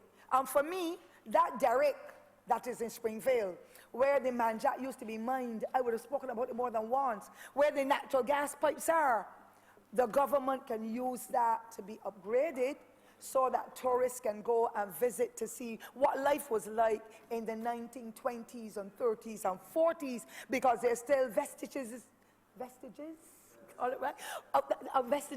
that have remained in the area, and the person has started to do the development. We need to get more of a product to offer, but we need the roads, the network, to lead into them. And therefore, I'm waiting patiently for the Bridgefield, all the way up from Cave Garden up to Bridgefield Road to be done. But when you go over now to the earthworks and to take you over to the Rock Hall Freedom Village and so on, another travesty when it comes to those roads. And I'm not blaming this government. I am blaming the last administration because nothing was done. Canefield is in an uproar. The tourists come through there. Sir Charles has his cows and the horses. The tourists love to see the animals. Some of them don't see animals close up like that. They like to push their hand and touch. But the roads are in the most perilous state, and we're in the Scotland district. So if we do the rehabilitative works now, it will still have to stabilize. But if nothing is done, we will not be able to get to those places of interest, and those products are as tired as anything. Those attractions are tired. I'll wrap up. Those products are tired, and they really need that kind of urgent attention. I want to say, sir, that I am happy to be here today to be able to witness the Honourable Minister present this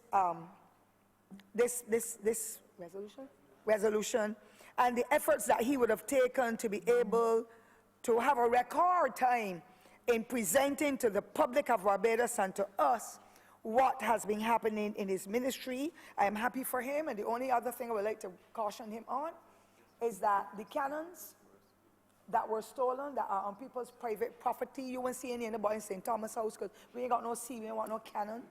We have Fortress Hill, but that does not matter, there are none. But there are persons who would have taken away cannons according to the information I have received. I have them on their big, spacious, you call it, expensive properties. They are not theirs. And a small thing stolen is the same thing as a big thing stolen. And therefore, the government needs to get them back. They are an integral part of our history, and therefore we should have them back here. And Honourable Minister, sir, Honourable Mr. Deputy Speaker, sir, I want the Honourable Minister to hear me now. I don't mind my colleague from St. James North. The chandeliers at Government House, I'm not going to give it on them. They are a part of our heritage. They are older than my grandmother that was born in 1898. Those chandeliers were changed for over $100,000 about 4 or 5 years ago by the other administration. I want the Honourable Minister of Culture to make sure that those chandeliers do not go anywhere, because the legislation said any materials of historic value that are missing from this country there's a fine, and the person can be charged if they're found on the property. I do not know where they are. I have asked and asked and asked the former Excellency, the Governor General. Then he had said he had heard that they were stored somewhere at Government House. I would like the Honourable Minister to make sure that those chandeliers are found, because I learned that they were being asked for when they were removed to be placed in this honourable chamber that has in the history of Barbados. We want it here so when visitors come, these chandeliers, they are vintage class, and they were here for hundreds of years, or centuries. Let us see them adorning the walls and the ceilings of this distinguished place, because at the end of the day, there's no small sin and no big sin. I don't want to go anywhere, anybody's house and see the chandeliers. I want them in this honourable chamber, Mr. Deputy Speaker, because they are part of our heritage, part of our culture, and it is no small sin and no big sin. And therefore, I want to close by expressing my gratitude and asking the Honourable Minister to please act speedily to be able to help me to get the road fixed, that when the visitors come to Welshman Hall and the other places of interest in those environs, that the locals can come out and continue to work with them as they have started to make a tremendous difference in the life of Barbados, but to build our tourism product that needs a rejuvenation. And the Honourable Minister has started by what he's been doing so far, and I want to congratulate him and the government for these wonderful efforts that they're making to make Barbados a better place, and that we can get the foreign exchange to boost the economy and to make a tremendous difference in our lives. I wish to thank you, Mr. Deputy Speaker.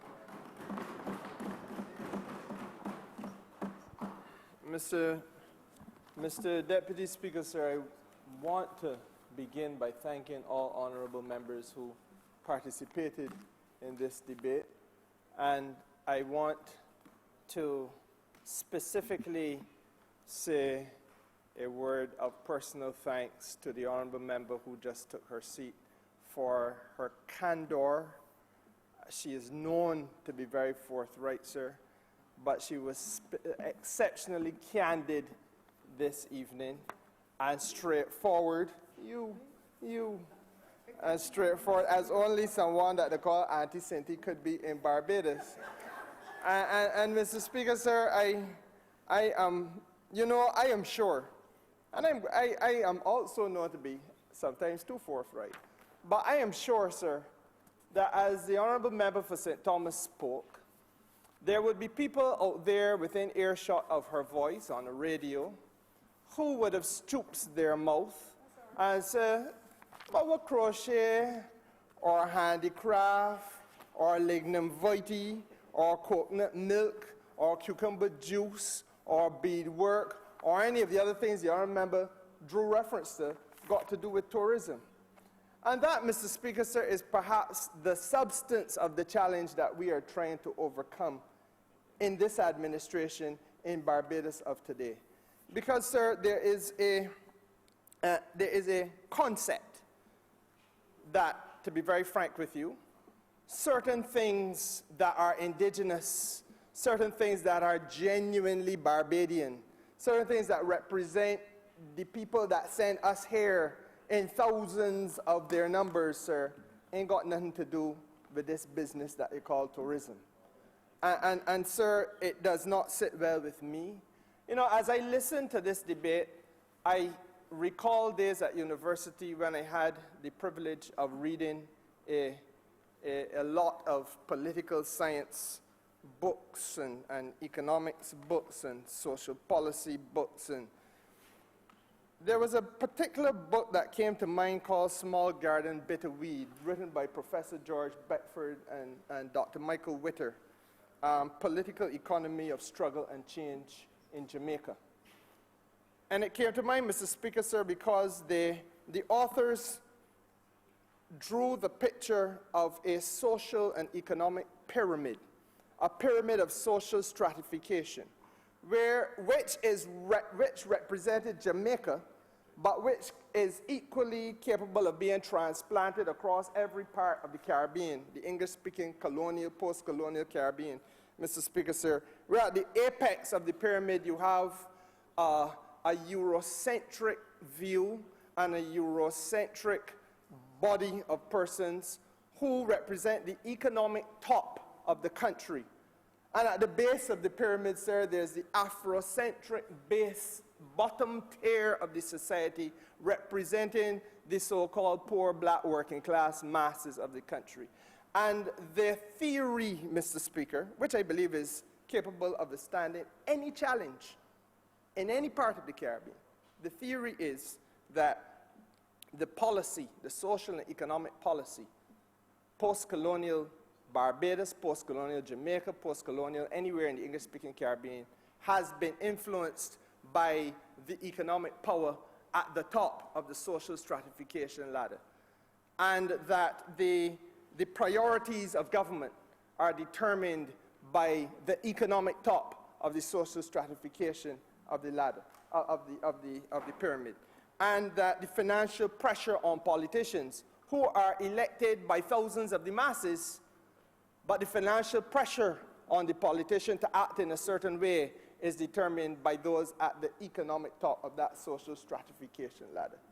And Mr. Speaker, sir, if you buy into that view, as I do, and I do unapologetically buy into that view, then you will understand, sir, why tourism in Barbados reflects the kind of things that the Honourable Member for St. Philip West spoke about.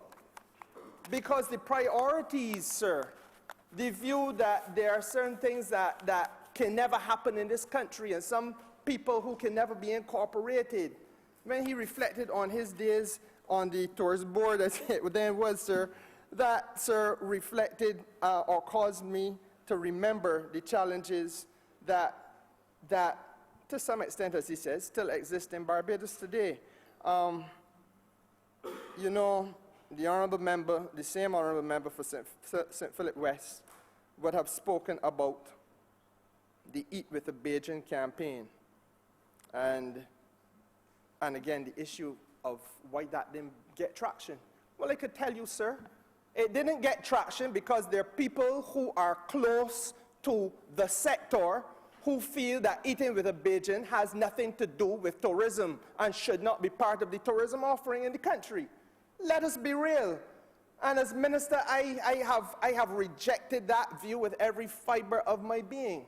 And I can say that when we get a little piece of money that we can put behind the promotion of it again, because the cupboard is bare financially, we're going back there. And I don't care who gets vexed about it, Mr. Speaker, so as long as I have anything to do with it, we will go back there. Because it is something that is authentically Barbadian, that can't be duplicated. You can't get a mighty Gabby to come and sing a folk song next to you at your dining table in St. Lucia or in Grenada or in the United States of America. But we have to have the willingness to buy in and the appetite in the gut to say this is something that is special.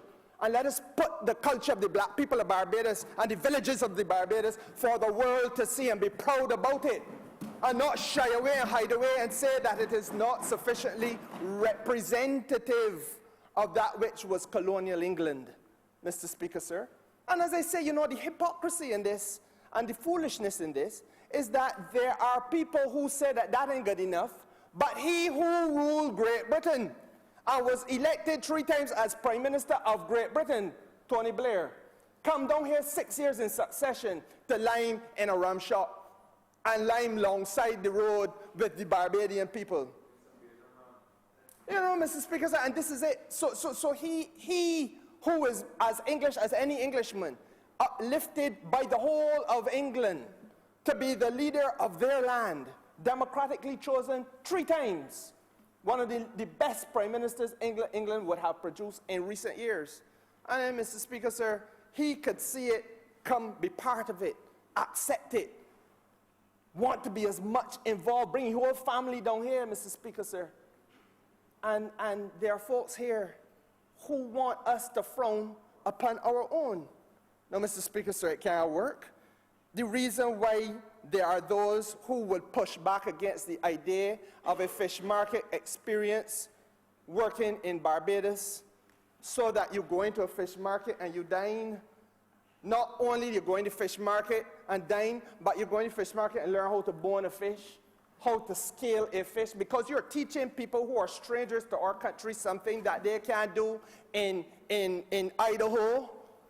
They cannot do it, Mr. Speaker, in Arizona. They cannot do it, Mr. Speaker, in most parts of continental United States or Canada or England, the major source markets. But they can come to Barbados, sir. They want to experience that, what I call the Instagram-friendly moment. I want to learn. I born a flying fish in Barbados. We have to be prepared, sir. We just entertained the president of Ghana. And it is as though Barbadians don't understand the reason why places like Kenya and Ghana are so sought after by European visitors now is because they want the authentic experience. They want to go and stand up. You go and spend the night in a 5-star luxury hotel. But the next morning, you're going to get into a vehicle that will carry you out, sir, into the open grasslands. And you will visit the huts that the Maasai warriors sleep in. And, Mr. Speaker, sir, you will go in the hut that smells like cow dung because it is made of dried cow dung. And you will eat food out of a cup, a bowl, Mr. Speaker, with the palm of your hand. Calabash bowl, Mr. Speaker.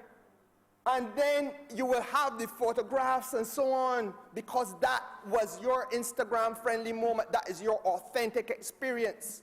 And you get back in the vehicle, and you drive back to your 5-star hotel, and you tell the world that you were part of the Maasai experience in Africa. And they will pay hundreds and thousands of dollars to do it and carry the family. The honourable member for Christchurch East has gone and done it. The honourable member for St. James North, well, both of them are more financially well off than I. I can't go. But the fact of the matter is, Mr. Speaker, sir, where I saw financially well off, I would have gone too. You know?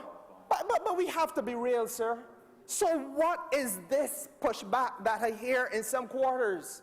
Oh, that they can have an authentic Barbadian experience. Oh, my hotel, my people in my hotel ain't getting encouraged to go in a fish market to learn how to bone and scale fish. What that would have come here for? That's what they came. They came to find something new, to experience something different. And if they can do it in Seattle, Mr. Speaker, sir, if in Seattle, United States of America, you can go and have the same experience of going in a fish market and learning how to do whatever they do with fish up there, because them up there can't do it as well as we do. When we teach them, what do we teach them? We teach them about the seasoning that we use in this neck of the woods. And some of the same people who we teach then go back and share that, because if you're following what is happening, and certainly I tend to try to find it on television whenever I get the opportunity, because I like to cook, and when I watch those programs, you know, the different infusions of different herbs and spices in the different meats, Mr. Speaker, sir, because the foodies, the thousands and hundreds of thousands of foodies who are traveling all around the world want to understand what makes us unique in the Caribbean, What is it that we cook with that makes it a little bit different and sets us apart from that which you experience in England or what you experience in Germany or wherever else you might experience it, sir? So it is all about the experience. But somehow, we don't get it. That the concept of a fish market can be translated into the concept of an educational experience, a cultural exchange, and then a dining experience for the people who come in to visit us, sir. And you're going to build a fish market to do that. It is there. All you need to do, as we will do, is to hold the hands of the vending community and work with them so as to help them to understand how they can now come to a value-added proposition and link them, as they have never been linked before, to the tourism experience in Barbados, sir. It can happen in Oystins, mark my words, and it can happen in Bridgetown too. I can tell you that. We're starting with the two of them. Now, Mr. Speaker, sir, I listened to the Honourable Member for the City who made a very important point. And the Honourable Member for the City, in his speech, referred to memorabilia. He uses a memorabilia really is about taking back something that is, can help you with your memories of the event. Those people in tourism, sir, call it spontaneous purchasing. You know that it is a reality that he's speaking to. That there is no tourism attraction in Barbados that you really have set up so as to capture that source of spontaneous expenditure, that a man leaving, put his hand in his pocket and spend some money on something that he takes away, that he will hold and treasure, put it on the mantelpiece at home, or keep it in the library at home, or keep it some other part of his office at work or whatever, because of the fact, Mr. Speaker, that this special reminder of my time in Barbados. But every attraction you go to in the United States of America will carry you to an exit, and before you get to the exit, you are walking past T-shirts, you're walking past towels, you're walking past little containers that will be paperweights to put in the office, you're walking past a tie, you're walking past all types of clothing, you're walking past teddy bears, you're walking past pillows, whatever, sir. So let's look at Harrison's Cave. When I met with the board of Harrison's Cave, one of the first things I pointed out to them was that, part of the challenge that y'all got up here is that you have now to do what the country failed to do before.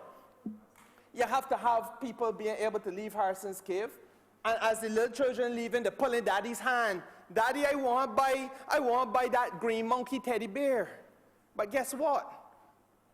We have inculcated a mentality in our vendors and in our wider artisanal community that you import something from China. So then the body boat here to make the green monkey teddy bears. But we gotta make sure that that is corrected. That way we link the small craft people to the vending community and to the touristic economy. You want to make sure, Mr. Speaker, sir, that there are some people here who can make a replica of a stalactite or a stalagmite, and you put it there for persons to purchase as part of the memorabilia. Not now happening at Harrison's Cave, sir, but should have been happening a long time ago. That you, as you walk past and as you are enjoying the experience, while you're in the fish market, should be something there that takes the picture of you learning to bone fish. And as you're leaving, you're invited to purchase a copy of the picture.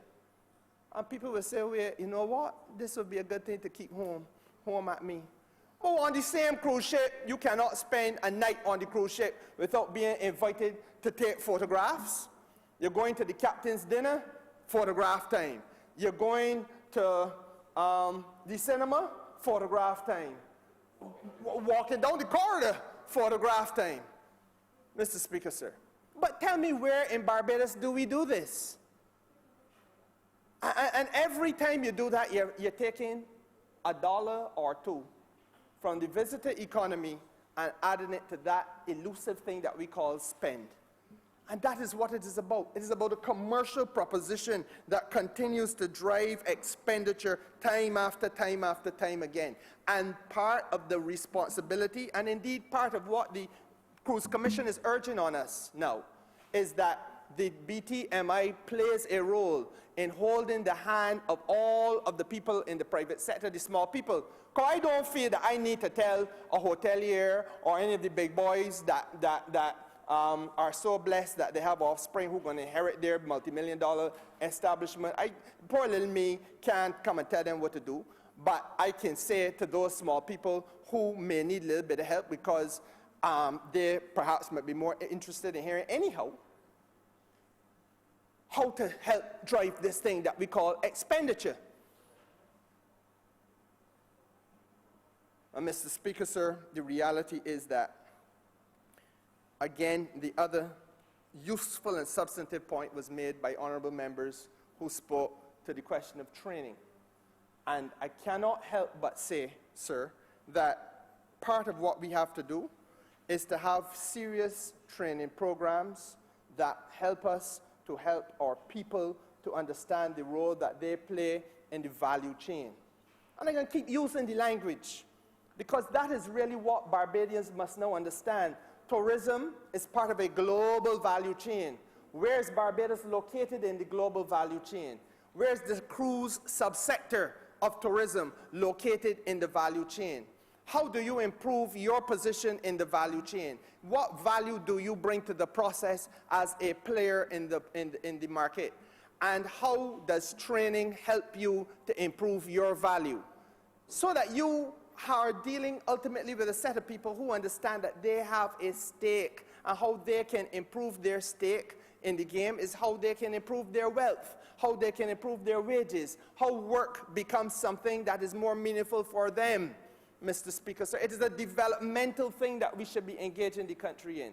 And I feel, sir, that it is a very useful suggestion made by Honourable Member for St. James South and the Member for St. Michael West Central, and I'm 100% on board with that. Let me say as well that in this business of helping the small people in Barbados, I have given the mandate at Grantley Adams Airport, because we just opened up in March Gate 1314, which is the air-sea gate. And I've given the mandate that when we going out to tender, in order for people to have a little piece of the pie at the airport, that those people who represent the social economic profile of working class, Barbadian, artisans, and craftsmen must be given a stake in Grantley Adams International Airport, Mr. Speaker. It cannot only be about the multi-millionaires who are in Broad Street. It cannot only be about the duty-free retail sector. It has to be that, as with other airports in the Caribbean, the crafts people in Barbados get a piece of the pie. The Barbadian who is indigenous and doing something creative with his or her hands must have a chance to showcase what she or he does to our visitors. And I refuse to apologize for that. They've got to get a piece of the pie too. And Mr. Speaker, sir, that is how we transform this thing that we call spend. Because the passenger now, you know, and I don't understand why it's so hard to get. Well, you can go to, I don't want to call nobody business place, sir, but you could go to a place that's selling emeralds and jewelry, any stop. Cayman Islands got it, Bahamas got it, Bermuda got it, St. Martin got it, Barbados got it, Trinidad got it. Mr. Speaker, there's no variation. The stores are to be found at every one of the islands. But the Rastaman in Temple Yard, Mr. Speaker, sir, that making some leather sandals, though, he is not easily replicated next door. So why he can't get a little something? They got some youngsters, Mr. Speaker, sir, that making watches that got the Barbados trident inside of it and thing. But it's a piece of memorabilia, sir. Why they can't get in at the airport to sell that which they're making? They're highlighting the country, Mr. Speaker, sir. Huh? What's wrong with them? And I find, you know, I deprecate this foolishness in Barbados, where we have major institutions that are given everything, every opportunity And, sir, the ordinary man and woman out there, nobody in making space for them. It cannot work, Mr. Speaker, sir. Now, the Leader of the Opposition would have made a few important points that I must speak on. The first one, sir, is that he reflected on, and I want to be I should begin by thanking the Leader of the Opposition for his tone, his responsibility, and the maturity and leadership he demonstrated in his approach. Because this really is a developmental debate, and it does not admit for partisan divisions. And, Mr. Speaker, sir, to the extent that we can now say safely as a parliament that both sides of this House have joined hands on this crucial issue of revising and rethinking what we are doing in tourism in Barbados so as to broaden the base of participation in this country, then, Mr. Speaker, sir, I think it has been a good and worthy day. He reflected, sir, on the document itself, which he said does not present a fully visionary construct. And I want to say to him, Mr. Speaker, sir, that the Cruise Commission's document is really an analysis. It is an analysis that comes with proposals for the way forward. The visionary construct that he calls for comes from me. It comes from my colleagues in the cabinet. We are now charged on the basis of this raw data and the raw material and the research and the surveys and the assessments, sir, to shape that visionary construct. That which I have spoken to this House about today, Mr. Speaker, is part of the way forward in terms of the construct that we will be offering to the country. And I don't want the honourable member to feel that his observation has not been noticed. I accept that there has to be a defined way forward, and I believe, Mr. Speaker, sir, that once you will listen to me today, you will understand, especially after lunch, that I spent most of the evening trying to shape for you the way forward, sir, as I see it. Now, Mr. Speaker, sir, he asked the question of advertising spend and whether it was a return on investment. The truth of the matter is, sir, that the people who are marketing Barbados are not just willy-nilly spending. He made the point he don't see the advertisements on TV as he would see the advertisements for some other Caribbean countries. To some extent, true, but we are not spending the way they're doing it, and we're not necessarily doing it the way they do it. And the fact of the matter is, Mr. Speaker, sir, it is perhaps a little bit more sophisticated in Barbados. You don't just simply say everybody watches MSNBC, so I go in on MSNBC and buy a 10-minute slot at prime, or a 30-second slot at prime time, in the hope that somebody will catch Barbados. Because there are those who you will catch it, but ain't particularly interested in travel, or ain't particularly suit the demographic you're talking about, or that we're talking about. You have to be a little bit more scientific. There's a thing called segmentation analysis. You go into the market and you're looking for people, let's use the United States of America, people from a certain zip code, Mr. Speaker, who are living in a certain district, and that zip code area is reflective of a level of income that fits neatly and compatibly with the standard of living in Barbados, and therefore the type of client, the type of customer that we're trying to attract. If you advertise and a fella sitting down in his trailer park cabin, trailer, got the TV on, and he happened to catch MSNBC, so on, he really and truly, sir, will see Barbados and say, oh, that's nice, but what difference does it make to him, or what difference does he make to us? If, however, sir, we are able to go into a particular area, upstate New York City, upstate New York, and we say, Mr. Speaker, or in the New England states, in Boston and so on, and you find people, sir, who are reflective more of the profile of the persons who are going to come here and occupy a hotel room on the West Coast, then, Mr. Speaker, sir, you're going to target them specifically. And how do you target them? You target them, sir, by doing a number of things which will for example, the taxis in the area where they are living may have the Barbados advertisement on the side door, and you see that every day for a month on all the taxis.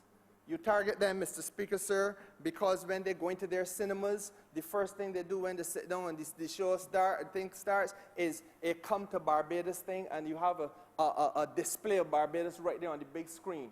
Oh my goodness, that's beautiful, honey. Why don't we do that?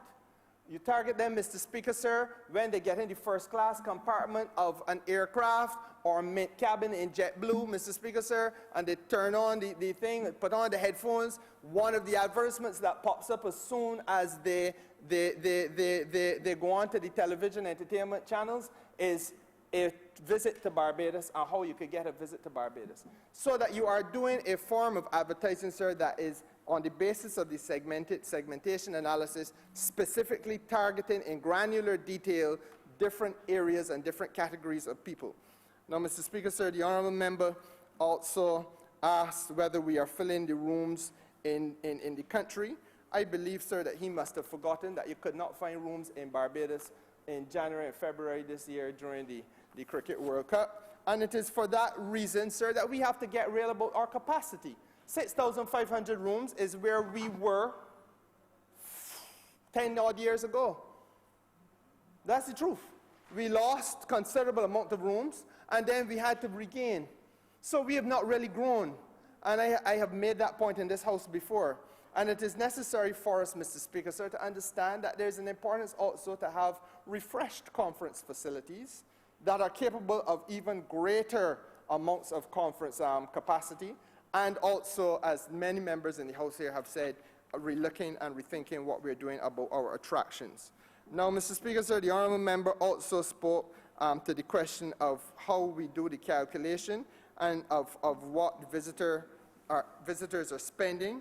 And Mr. Speaker, sir, I agree 100% with that. Last week at the Barbados Hotel and Tourism Association luncheon, I made the point to them that tourism is a unique phenomenon. It is defined, sir, by consumption of the visitor. And for the longest while, we have been talking but have never implemented tourism satellite accounting. Visitors, sir, the visitors' contribution in terms of goods and services purchased across the economy must be calculated. And we must be able to define and calculate what is the demand that is generated. And Mr. Speaker, sir, this is something that has not been done, and we have to move as a country towards doing that. I am aware, sir, and I'm coming to the end very, very shortly. I want to get all the questions that the Honourable Leader of the Opposition asked about. As I was saying, sir, because some of them were useful. As I was saying, sir, Mr. Speaker, sir, so the issue for us is to be able to measure demand for goods and services which are offered to visitors, and equally, sir, for us to measure the supply or the cost to the country of supplying these goods and services. And that is a form of accounting that has to be done.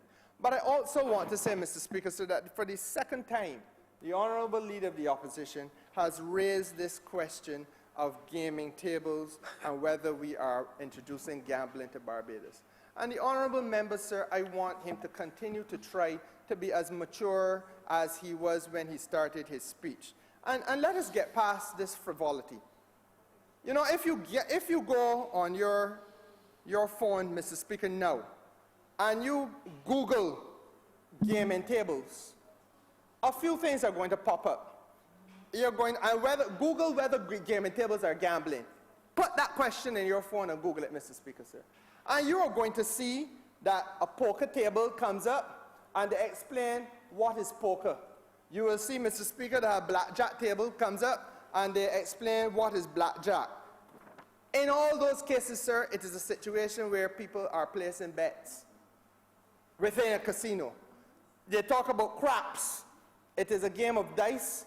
And again, Mr. Speaker, sir, played on a table where players are betting on the outcome of the roll of the dice. Played within a casino setting on a table.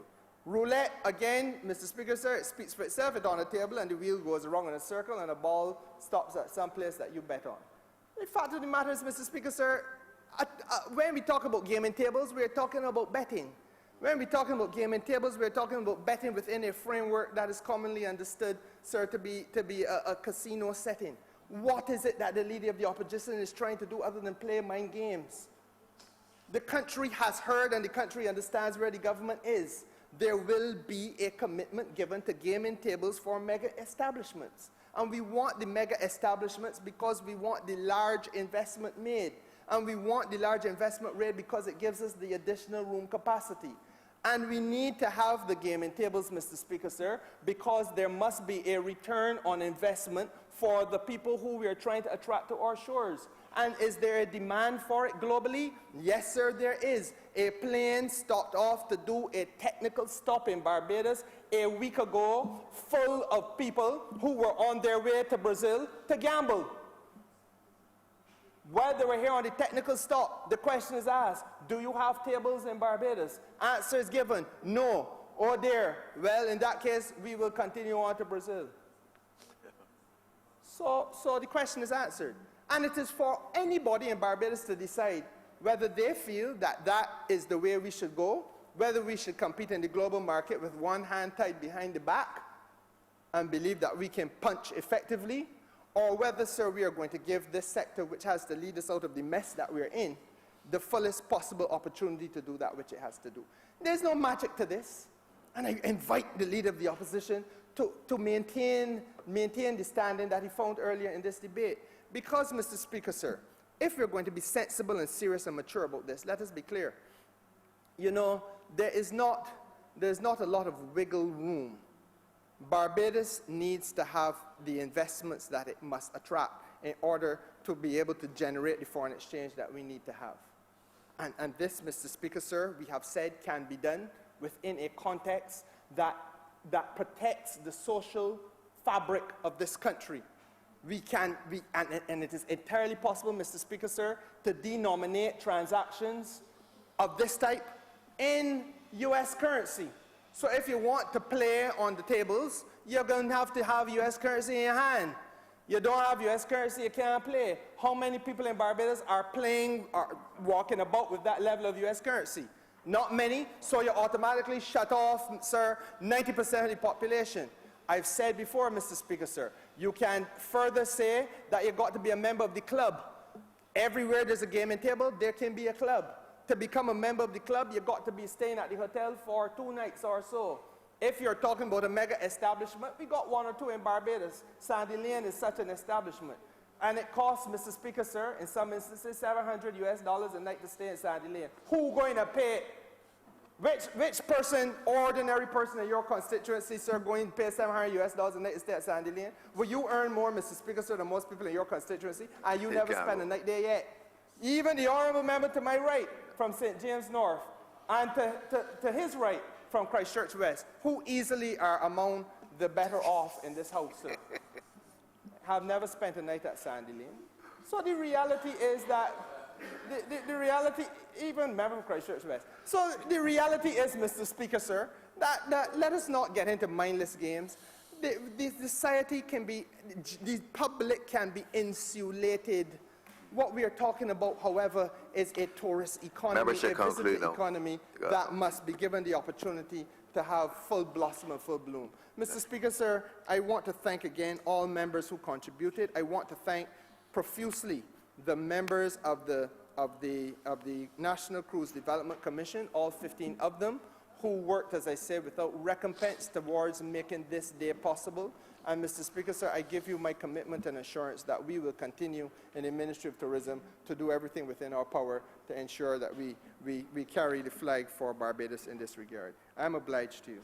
Obliged. Thank you.